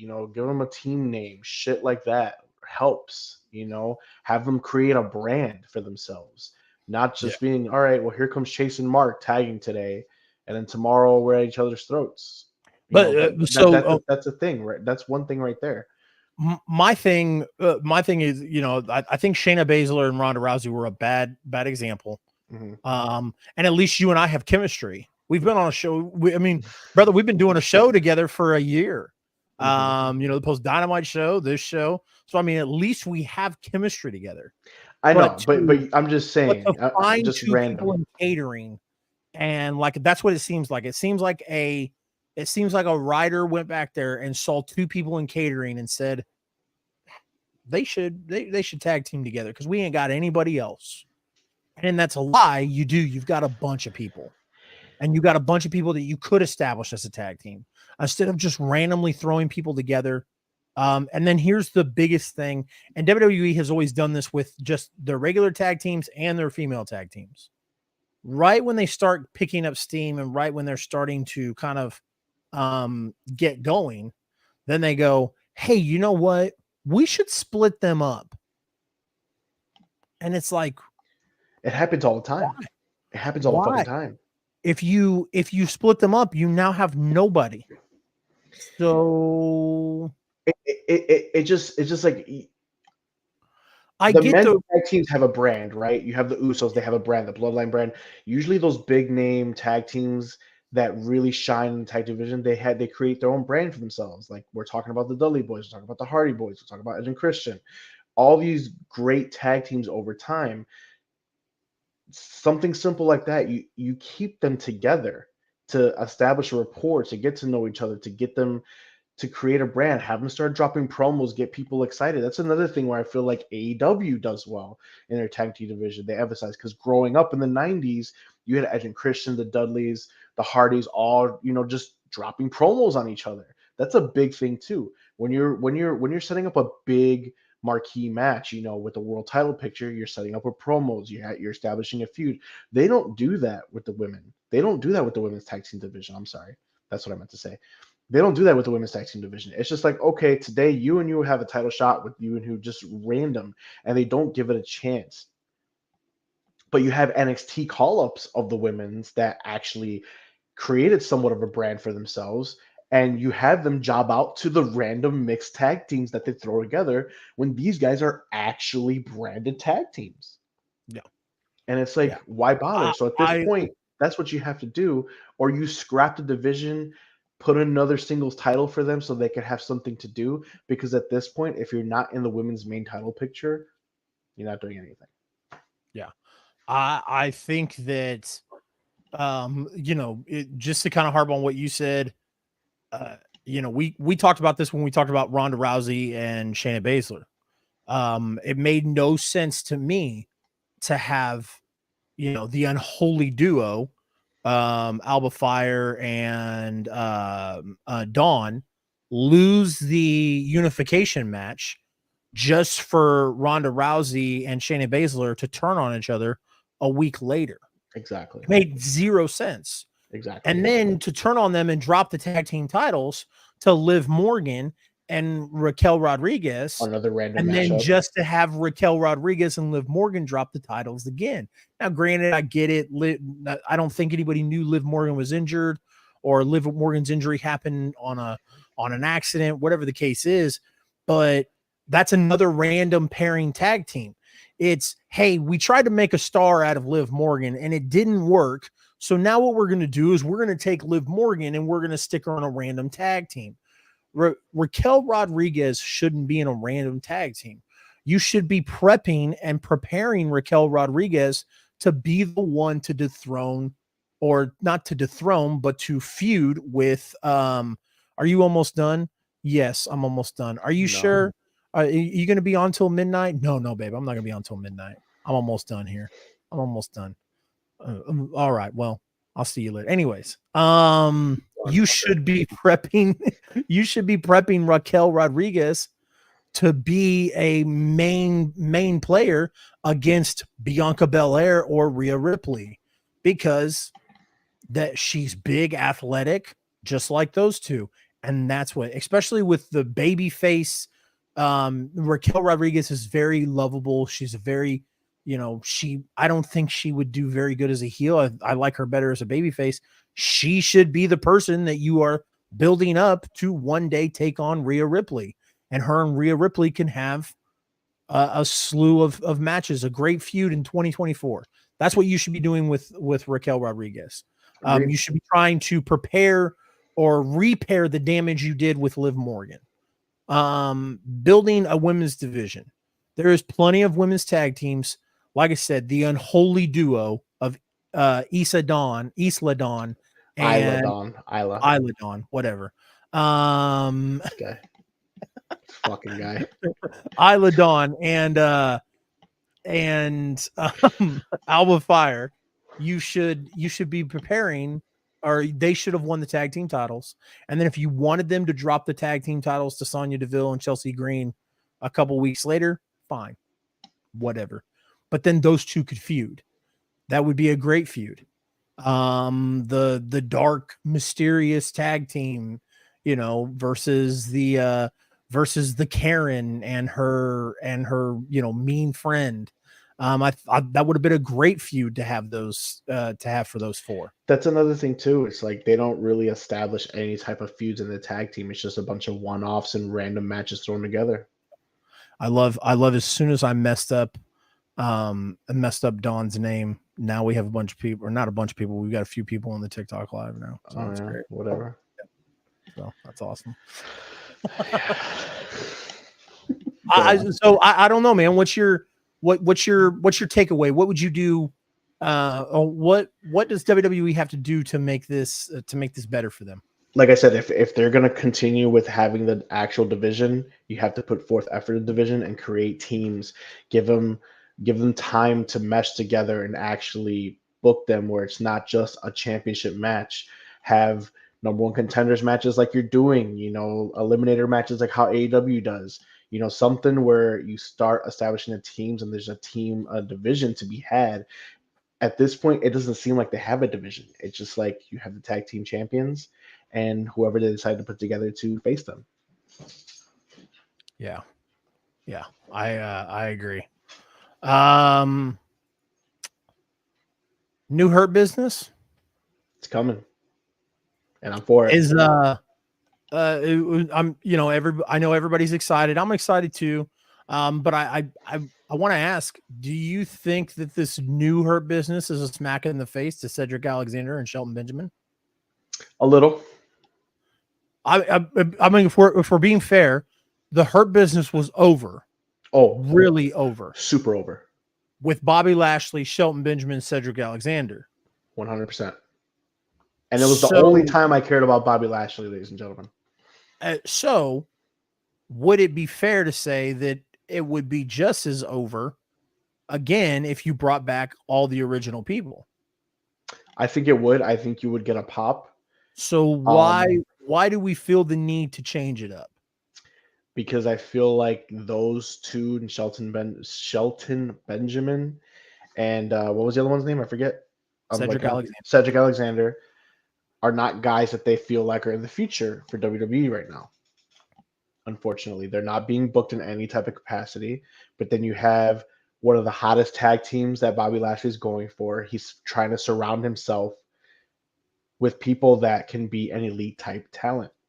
So maybe that's why WWE doesn't see that, because they don't see Cedric Alexander as an elite type talent. And Shelton Benjamin is up there in age, and he's not a future of their company.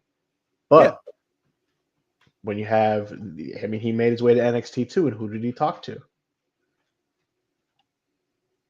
So he's surrounding himself with people of the future, people that are elite type talent, which they could take this possible new Hurt Business to new heights. Now, yes, if Bobby Lashley showed up tomorrow night on Monday Night Raw with the original members, I would still pop, and I'm sure they would get a pop, but it's not something that I personally feel like WWE wants. They need something because you have a tag team that's not really doing anything, because it's basically, unless they have the tag team titles, they're not doing much anymore. Am I right or am I wrong? Yeah, no, I agree. So what do? Everyone still loves them. They're still over. You bring them into this business to give them something fresh. They're in a faction. All eyes are on them again, and they're young enough and more popular enough to help bring them forward. So Yeah, no, I'm very excited about it. I'm super, I'm super excited for the Street Profits, for Carmelo Hayes if that happens, all that stuff. I'm over the moon for those guys. I just like I said, I feel like it's kind of a slap in the face, especially to a young guy like Cedric Alexander. Maybe not so much Shelton Benjamin, but a young guy like Cedric Alexander, because nobody said, "Hey, we want a new Hurt Business." Everybody just said, "Hey, we want the Hurt Business back." Agreed. So there's nothing wrong with bringing back MVP Shelton Benjamin. You know, um, there's one thing I would add as Gable Stevenson. He was booed. So a Rock and Nation of Domination thing. I don't. I don't hate that I don't either. hate that either. Yeah. No. I I like that, mean, Aries. yeah. But like I'm excited. I'm not taking anything away from that. I just like I said, if I'm Cedric Alexander, I'm like, man, like I was a pivotal part in helping get this group over, and nobody's gonna call me and ask me to come back. Like I'm gonna have to watch the Street Profits who don't need the Hurt Business to get over. It's cool. Like it's like we love doing that. We love doing this little fantasy booking thing on They TikTok and social media as right. content creators. We love to fantasy book. But let's be honest, the Street Profits don't need the Hurt Business. They don't need the So Hurt Business. However, the Street Profits need something fresh. they Because do. yeah, so this Yeah. is something that would go on. This is something that would help them. But go on. But no, I'm just saying like the Hurt Business, Carmelo Hayes and the Hurt Business don't need, or Carmelo Hayes and the Street Profits don't need the Hurt Business. And nobody asked for a revamp of the Hurt Business. Everybody just asked for the Hurt Business to come back. I don't know. Like I said, I'm excited either way. As long as it involves MVP and as long as you leave Omos out of it, I'm cool. Oh with it. God, yeah, please leave Almost out of it. Yeah. But I love big guys though, so that's fine. Yep. So AEW Plus, the AEW trademarked the AEW Plus name. I think that's weird. I think it would be cool if it was AEW Max. Did you read up on it? I glanced at it. I mean, So supposedly it's AEW content. This is all yeah, obviously just, people yep. are assuming, but the plus stands for them airing indie stuff on their platform. So that could be huge if that's true. That's where the plus comes in. So you have all AEW content, you have they'll have original series, just like how WWE does their own, documentaries. They'll have docuseries on there, stuff like that. But they would air indie shows on their platform. I wouldn't hate it. Obviously, It's not an official thing, Yeah. it's just what things are, being come up. But if that's true, it's pretty badass. Yeah, no, definitely as a future promoter, I think that's cool. I just like when I saw it was AEW Plus, I was like, man, if I'm Impact, I'm a little salty that they straight up just ripped the name off. But ROH content they own, yeah, for sure, definitely ROH would be on there because they own ROH. Yeah. So yeah, ROH, and that would be cool. Yeah. That would be cool to have because you wouldn't have to worry about paying for the Honor Club. Yep. Which would save somebody $10 a month, and you still get the whole library of ROH. So yeah, no, and it would also supposedly, another thing that I read, sorry to cut you off, it would also include pay-per-views. They would get rid of the $50-$60 pay-per-views. Yep. So, which is crazy because now that they're getting rid of that and WWE is talking about doing it. Now I think WWE's contract with Peacock doesn't come up until like 2025. Yeah, but time. I mean, Nick Khan mentioned about, hey, this is something that we are looking at is going back to monthly pay-per-views. So Um, I mean, that'd be stupid. I mean, while we're on the WWE part for a second, that'd be stupid because I only pay for I only pay for the AEW pay-per-views because they're not as frequent as WWE. If WWE is going to be out here doing monthly fucking $60 pay-per-views, I'm not paying for all of sometimes them. twice a month. Sometimes that's what I'm only paying like I used to back when I was growing up for the big four, and that's all they're getting from me. Yep. Same thing with uh, s- same thing with the NXT. Could you imagine? Could you imagine if they cut the deal with Peacock altogether? Or I mean, like other than live shows with Peacock altogether, and NXT takeovers or NXT premium live events I'm go to not pay per paying for views as those well. either. Yeah, I'm not paying for those either. I'm We sure it would, would. I'm just saying, just like it's yeah, crazy to think that they're even teasing that yeah, idea. yeah. Guess what? Tonight was pretty much a NXT post premium live event show. I guarantee you, me and Chase ain't having that shit in 2025. I heard that. Wish I didn't hear that, but I just heard that. I was gonna put this in quick hits, man, but I'm gonna leave it on here because I know you're a big, huge Jericho fan, Thanks, man. and I know you wanted to talk about it last week, and I kind of just glanced over it because I didn't give a shit. I still don't give a shit, but we're gonna do that just Keep instead it of in a talking quick about the hit. It's same just a old. quick hit. I don't have much to say Yeah, about yeah. it. Yeah. No more JAS. Is Jericho joining Yeah, Don Callis? I think he is because You think Jericho so? has nothing else to do right now. Yeah. I What I want to know though, real quick, is what happened to the Sting and Jericho feud because I for sure as hell thought we were getting Sting and Jericho at Wembley for all the fans, to have the legends fight each other, and now that's just seemingly just disappeared. I don't know. Is Sting hurt? I haven't heard anything, but it wouldn't surprise me. Yeah, of course. I mean, he's old. So Yeah, I mean, he had a career injury, a career-ending injury 7 years ago. So yeah, no, absolutely. I would not be shocked at all if he was injured. Shouldn't shock anybody. SummerSlam predictions, my friend. Let's run through these real quick. Let's get to quick hits, and let's speed this process up just a little bit. Because man, I'll tell you what, I can't believe that SummerSlam is next Saturday. Yep. I was hoping that it would be in the middle of August, so to speak, but beginning of August it is. So, first match, Cody Rhodes versus Brock Lesnar. Cody finishes the Brock Lesnar story. You think so? Yes. Okay. You? What's your prediction? Uh, Cody. Yeah. I'm gonna go with Cody. All right. Seth Rollins versus Finn Balor for the World Heavyweight Championship. Finn Balor takes it.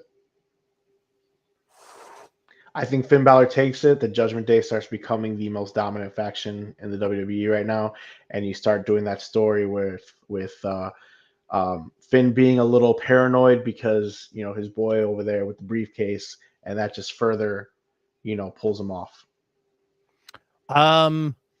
I think Seth wins, but I'm going to go with the prediction of Finn. I'm going to say Finn wins, and right as Finn is celebrating, he gets hit with the briefcase. Damian cashes in, and Finn loses his mind because he won the title from Seth Rollins again and didn't get to enjoy it because So it was. You think they break up? Yeah. So I don't think it's time, man. I think WWE's banking on the Judgment Day being the it faction, and I don't think it's going to be time for that right now. I think it's too early. I can see it. Next match, Asuka versus Charlotte versus Bianca.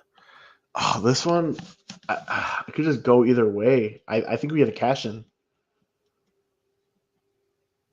You think I think so? we get a cash in because I feel like Asuka's current run is just lackluster to me. I don't know if they're going to put the title back on Charlotte, and Bianca will continue to chase.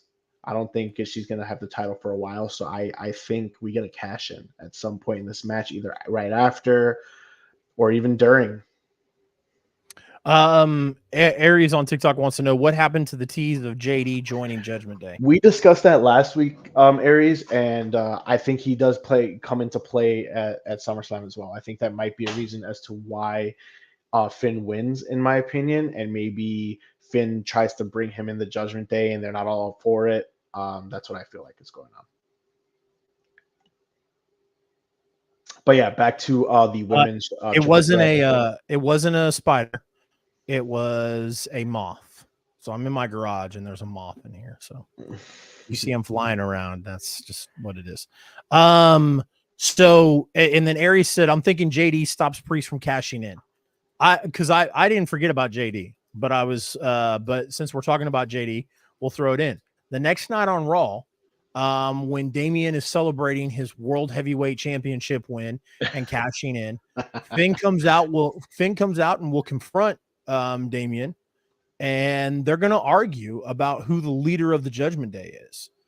And I could see that happening. JD is going to attack Damian from behind, and then we'll get Damian versus Finn at the next Premium Live event. Okay. So, yeah, but I think the person that does cash in going back is EOS guy. I think she's the one.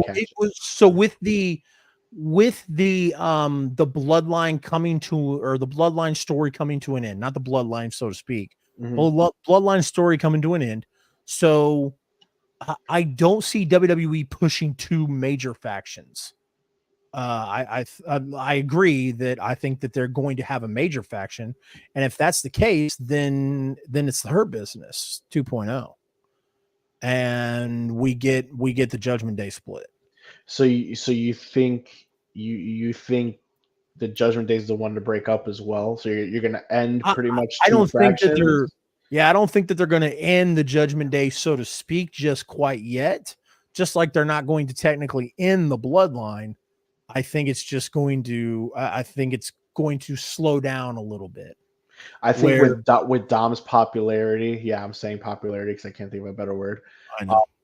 But with Dom's popularity and lack thereof, or lack thereof, whatever you want to say, the heat. How about that? The heat that is on Dom. It's hard for me for the faction not to be in the front lines right now. You're 1,000% correct, but you're also 1,000% wrong, because Dom and Rhea don't need the Judgment Day to continue doing what they're doing. Okay. Because they're a couple with or without the Judgment Day. So the only thing that would keep going is Damian and Finn. So, and if Finn aligns himself with JD McDonough, then is JD a part of the Judgment Day, or is he just maybe? All right, what else we got on this card? Roman Reigns versus Jey Uso. Roman Reigns. Agreed. Jey Uso. And just because I'm bored, The Rock comes out after the match. So I don't think The Rock shows up at SummerSlam at all. Okay. I don't think The Rock is that bored. He owns a football company. He owns a bunch of other shit. Yes, Aries, I want Jey to win so bad, but it's not going to happen. Why is it not going to happen, Mark? Well, I'm going to tell you why. Jimmy is going to cost Jey the match. Guarantee it? Guarantee it. I'll clip that immediately. Yep. Go ahead. Jimmy turns on Jey. Roman walks out with a big smile and thinks he's safe. And Rikishi, doubt it. Yeah. Doubt it. Ricochet versus Logan Paul. Logan Paul. You think so? And this will be a fantastic match. This will be one of the top matches of the night, and I think Logan Paul takes it. Gunther versus Drew McIntyre. Ooh. This one's hard. I think Drew McIntyre beats him. You think so? I think so. I think it's time. What do you think?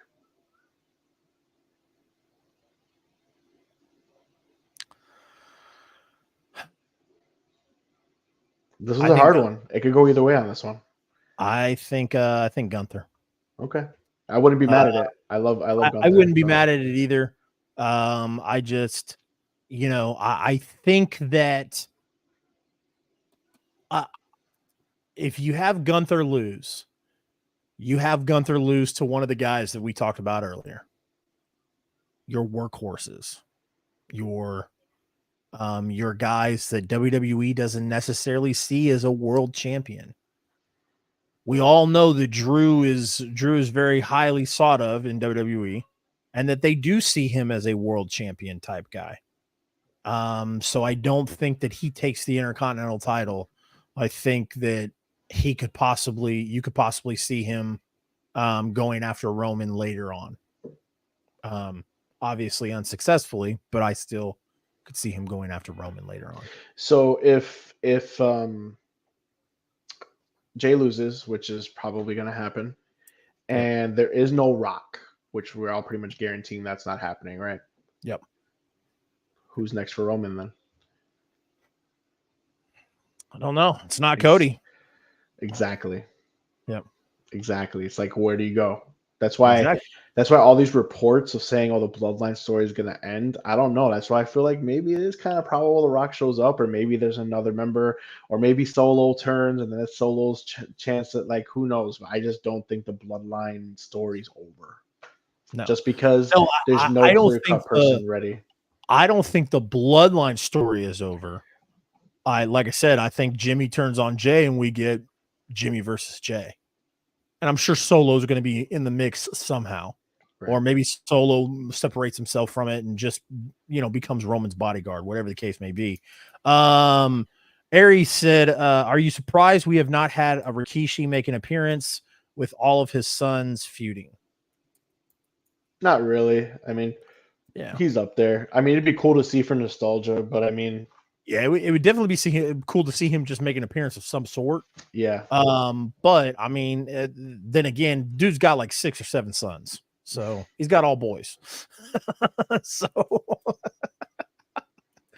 yeah. I mean, just to be like, well, 3 of them. I mean, granted, one of them's about the main event, one of the biggest shows of the year.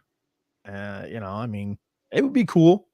Especially like, the Wild Samoans presented Roman with the High Chief thing last year when he beat Jay. It would be cool to see them come out again and then have Rikishi come out and hold one in case Jay wins.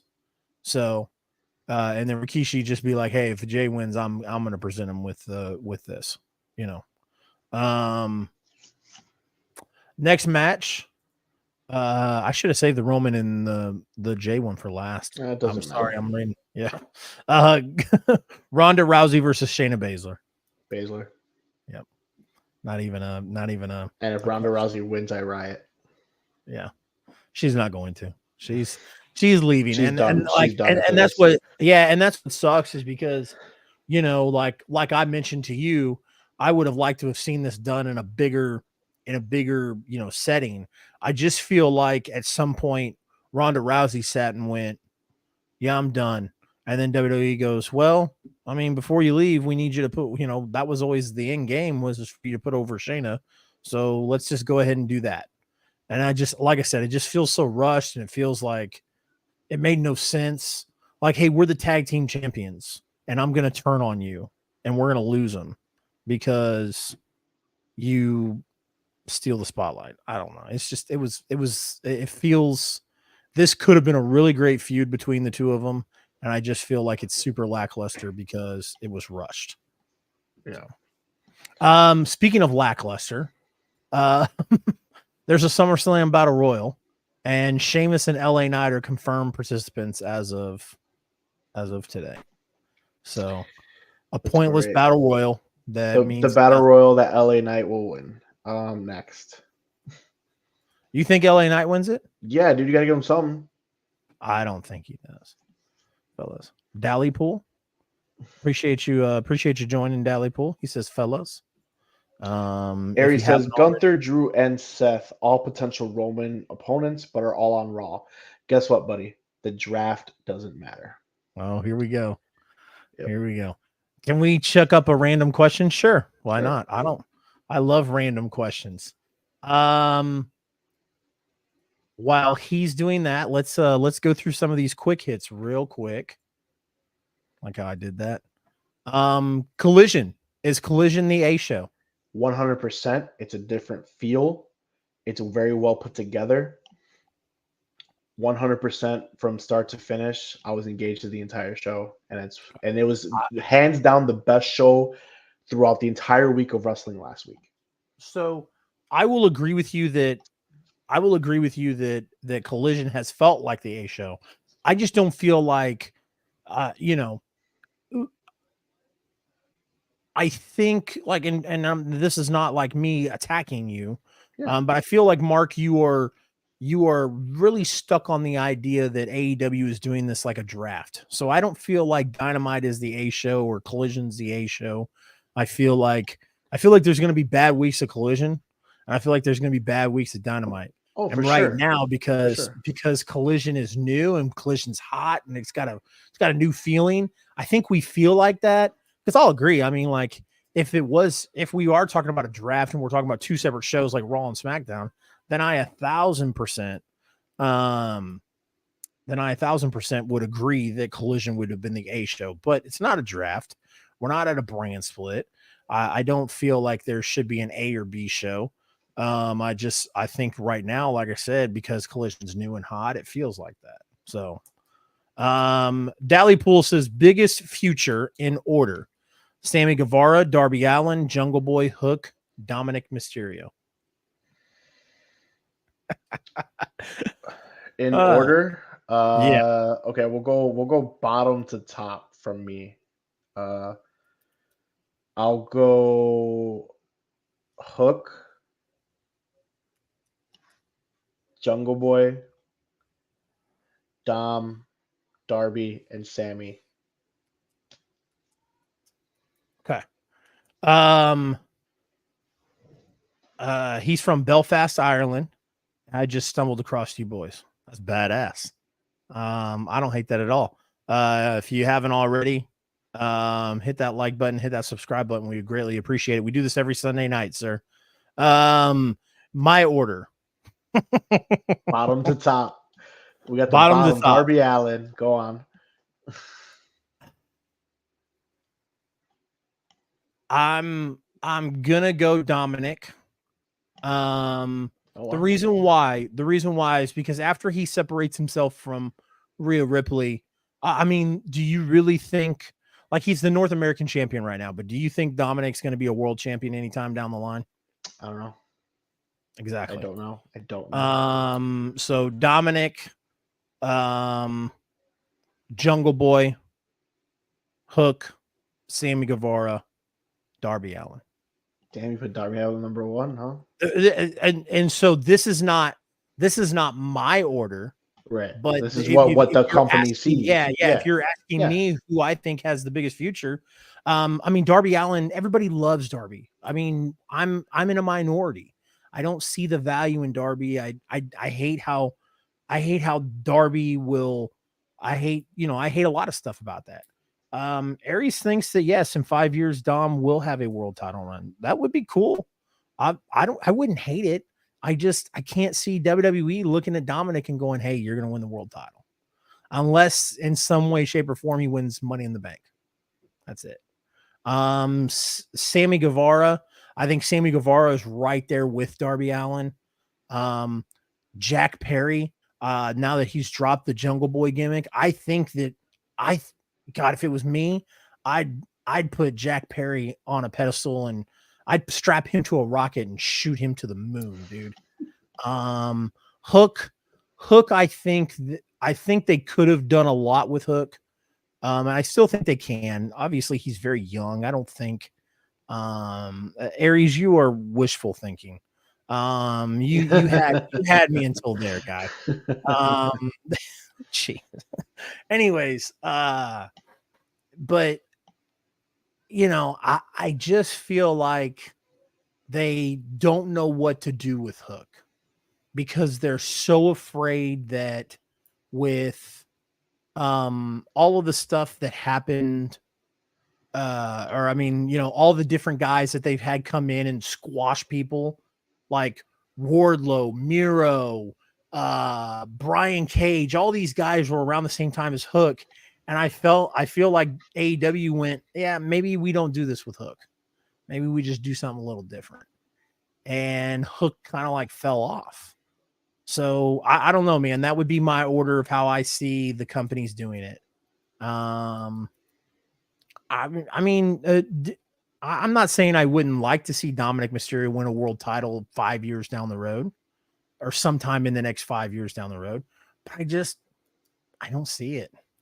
I see him strapping to Rhea Ripley, and once WWE feels like Rhea has outgrown him, then WWE kind of kicks him to the curb.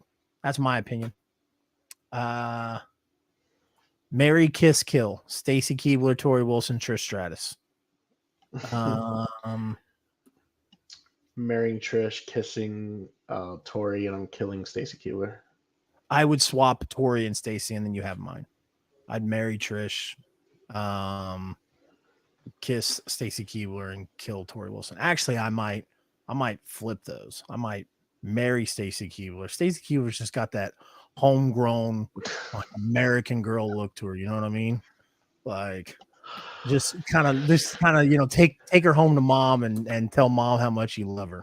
All right, let's get back on these quick hits. Yeah, quick hits. We are almost out of here, gentlemen.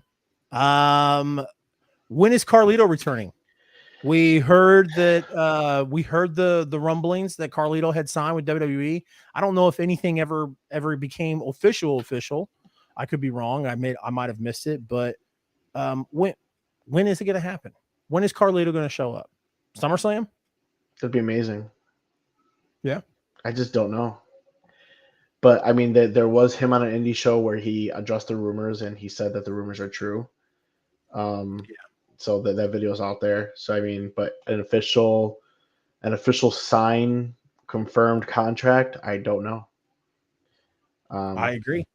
If it has to happen, it's got to be at a big show. I mean, maybe after, since he is predominantly, around the Intercontinental title scene, maybe he shows up after that Gunther and Drew McIntyre match. It was like, hey, I'm next.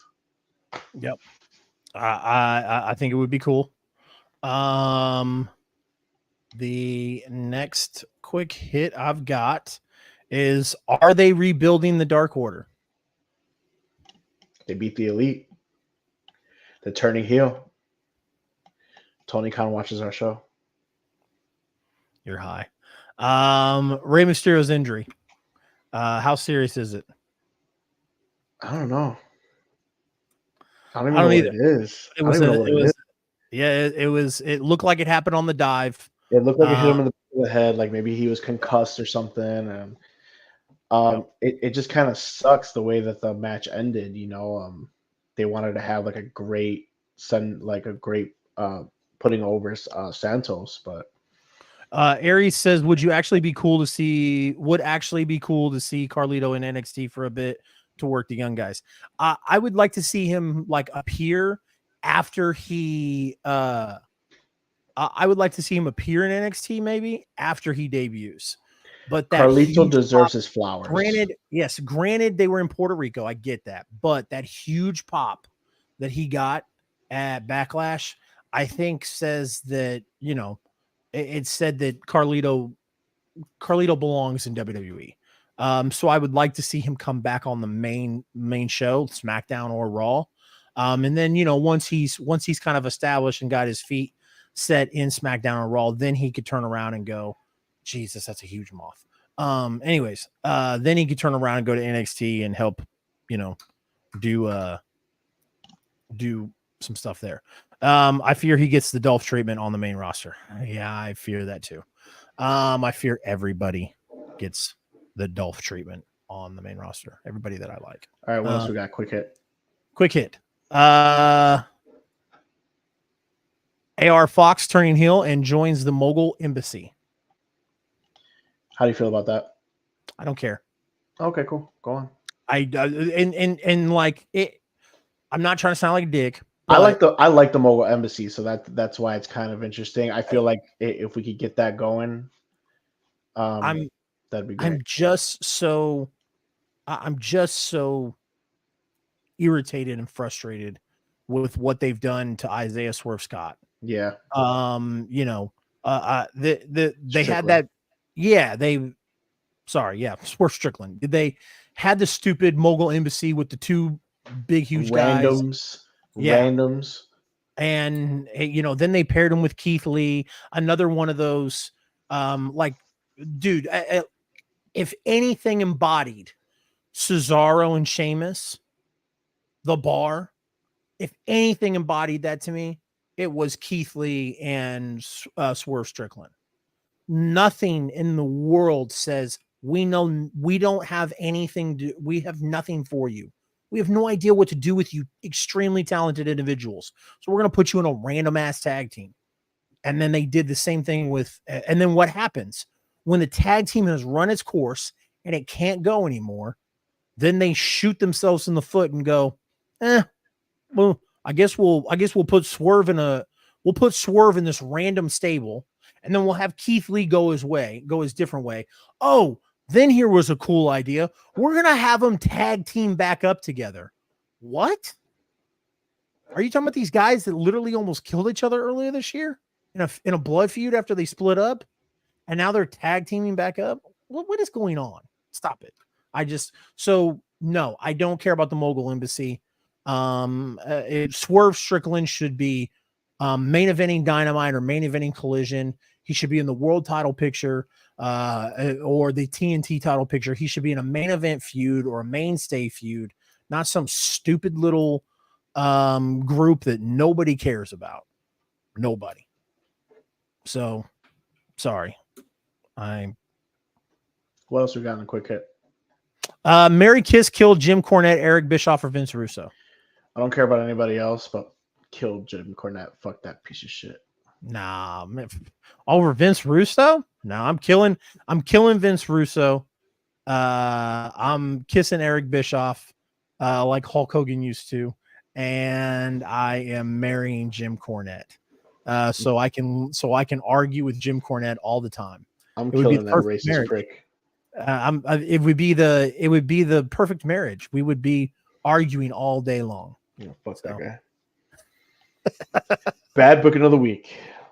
No. One last. We got more. Quick, we got one more. One last quick hit. Jungle Boy Jerry Lynn segment. What'd you think of it? I thought it was great. I thought it was amazing. I thought it was great. Jungle Boy put on a great promo. Said you guys basically said you ain't shit. This fucking title was dog shit. He basically said what everyone's saying. Why are we acknowledging this bullshit title? And he made it the most prestigious it has ever been. Yep, loved it. Agreed. And I hope he just straight up squashes Jerry Lynn. I hope this is not a match that draws on. He goes and beats the fuck out of Jerry Lynn and calls it a day. Yeah, no, he's going to. The only way Jerry Lynn would win is if Hook came out and helped him. So no, bad booking of the week. Bad booking of the week. I'm torn between two. I think I'm gonna go. Which one do I hate more? I'm gonna go LA Knight being booked into the SummerSlam Battle Royal. 1,000% agree.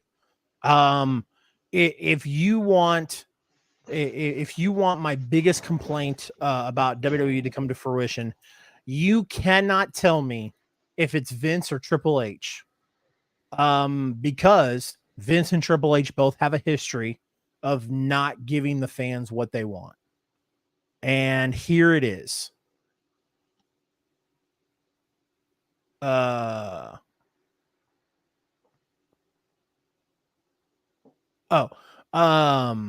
Anyways, the thing is,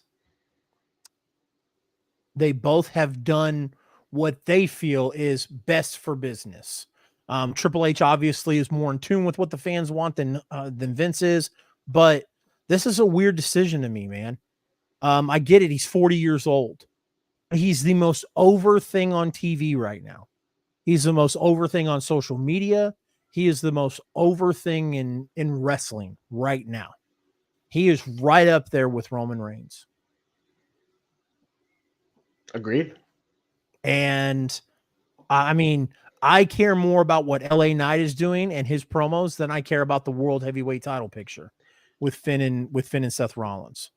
Can LA Knight be the man to beat Roman Reigns?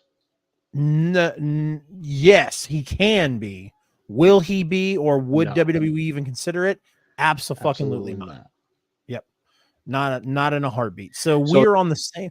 We're on is the that same page, Mark. This is weird. so? That's your bad booking of the week as Oh, well. 1,000%. So, 1,000%. since he didn't give you another one, here's my honorable mention. It was, if you guys watch Rampage, which not a lot of people do, so I don't know why it's still a show, but they did a tag team eliminator battle royal to determine the number one contenders, and the final two teams were Butch and the Blade, which is an underutilized tag team, and the other final was Brian Cage and Big Bill. Brian Cage and Big Bill are now the number one contenders for the tag team titles, and then will be featured on AEW 200 over an established tag team. That Yep. was my honorable mention. Well, I think if we sat here and talked about underutilized talent in AEW, I think we would be here for another 2 hours. Agreed. I don't want to do that. I am sweating my dick off in my garage, and I know you're probably tired, and your wife is probably waiting for you to go to bed. So, maybe we'll do a bonus show sometime of underutilized talent in AEW. Maybe we'll do a TikTok. Maybe we'll do a TikTok live someday. That sounds like a nice underutilized talent. That sounds like a nice little show. So we'll see. It does. It does. All right. So that is our bad booking of the week. Mark, you got anything going on? Not this week. I have a wedding next weekend. So bad booking might have to be delayed a day if Chase allows it to happen. If not, then we shall see. But I definitely will not be here on Sunday, unfortunately. But I can definitely make a Monday show. But it's all to Chase, because Chase has a lot going on. Because Chase is, not only does he chase moths, but he got a lot of things going on this week as well. So Chase, what you got? I have tomorrow. We have the pit stop, where we watch matches of our upcoming guest on Thursday on the I-70 Hot Tag, where we talk about Kansas and Missouri independent professional wrestling. So I've got that tomorrow night. Tuesday night on the Sports Empire Network is the Line in the Sand podcast. I will probably make an appearance this week. Not sure whether I do or I don't. Go support that show. It's always fun with those guys. And then Thursday, the I-70 Hot Tag. And I think that's it. Saturday's SummerSlam. So that's about all I got coming up. Obviously, the cat is out of the bag now. Fountain City Pro. If you are in Kansas or Missouri, or if you can show support in any way, shape, or form, go give that social media a follow. We are going to launch our first show in March of 2024. So we are very, very excited about that. We will not be live streaming our first few events. We want to, record it, video edit it, before we put it out there. We want to get a few shows under our belt to get comfortable before we deal with the ever growing headache that is live streaming. So it's a whole lot different to live stream when I'm sitting here at a computer and I can control everything. When I'm trying to live stream a sporting event or an event of some sort, it's going to get a lot crazier. So want to wait before we do that. Other than that, that is it, man. That feels weird. We have tried to keep this such a secret, and I don't like talking about it on the hot tag because I don't want like a bunch of people being like, oh, the hot tag is the guys that own Fountain City Pro. And, so we try to keep quiet about it on the hot tag. So like to be open about it right now is weird. Cause But it's good. You should be open about it, man. Of course. Fuck so them. Yeah. But Yeah, man. Life is crazy. Life is awesome. So it is very busy. So, follow on the social media tags. And then of course you can find the I-70 hot tag and Fountain City Pro on there as well. And then of course follow Mark. Mark, may not have anything going on this week, but Mark usually does like some pro wrestling, trading cards, on social media. He also does, he's a lot more active on the Tiki Talk than I am. So for the few people that are watching us on TikTok right now, we greatly appreciate you joining with us. Join with us next week, probably on Monday night. Probably have to do it after the pit stop again. Or maybe we do a special edition after SummerSlam. Can you do that? You can't do that, can you? Not this weekend. No, my bad. I knew that. Yeah. All right. Yeah. Let's get us out of here. All right. Any good auto pulls I have, I will post a clip actually as soon as I get off. It's a really good rookie coming up right now. Rookie auto NXT. Nice. All right, ladies and gentlemen, my name is Chase, CR Media. This is Mark, Pro Wrestling Kingpin, and this has been the 24th episode of Bad Booking. And as always, go yourself, San Diego.